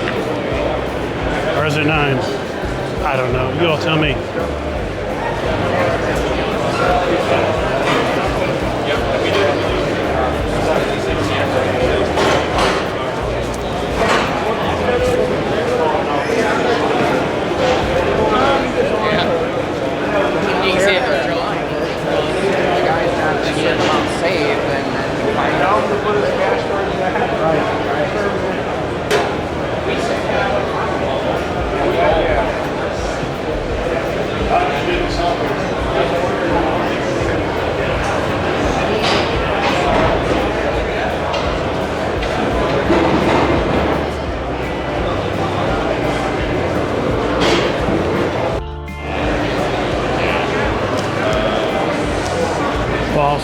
Fuel and service trailers. Alright, just put this in the back of your truck.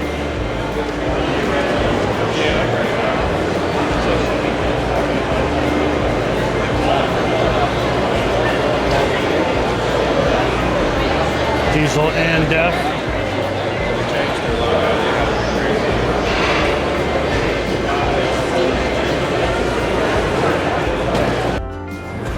All right, folks, we leave the week as we started, walking out of the main entrance to the North Hall. We saw all of the South Wing. We saw all of the West Wing. And, well, we saw all of the North Wing as well. Full tour of the show. If you can't come to the show, this is probably one of your best ways of seeing what's been being offered at the show.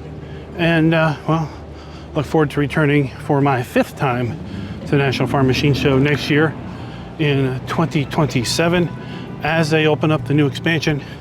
Again, an additional 600,000 square feet of exhibit hall space. A pretty significant expansion to the show overall. If you can ever make it out, I encourage you to plan and come. Look for hotels, motels early because they do book up pretty quick. Don't be too worried about having to drive a little bit in order to get to the show. Parking is ample and $20 a day in and out parking. Definitely bring snacks, bring drinks, or plan to go off-site, get a better deal for your lunch. And of course, if you're into tractor pulls or just want to see what it's all about, keep an eye on the National Farm Machine Show website because I think tickets go on sale toward the end of this year for next year's event. And well, Friday night's sold out. So Friday night's kind of the semifinals. Saturday is the finals. Again, do all the YouTube things. If you like the video, go ahead and hit like, subscribe if you want to see more Farm Sim 25 action, map videos, live streams, and the like. Share this video with anyone who you think might be interested in ag. And for everyone that came out last night to the meetup, glad we all had a great time. And until next time, happy farming.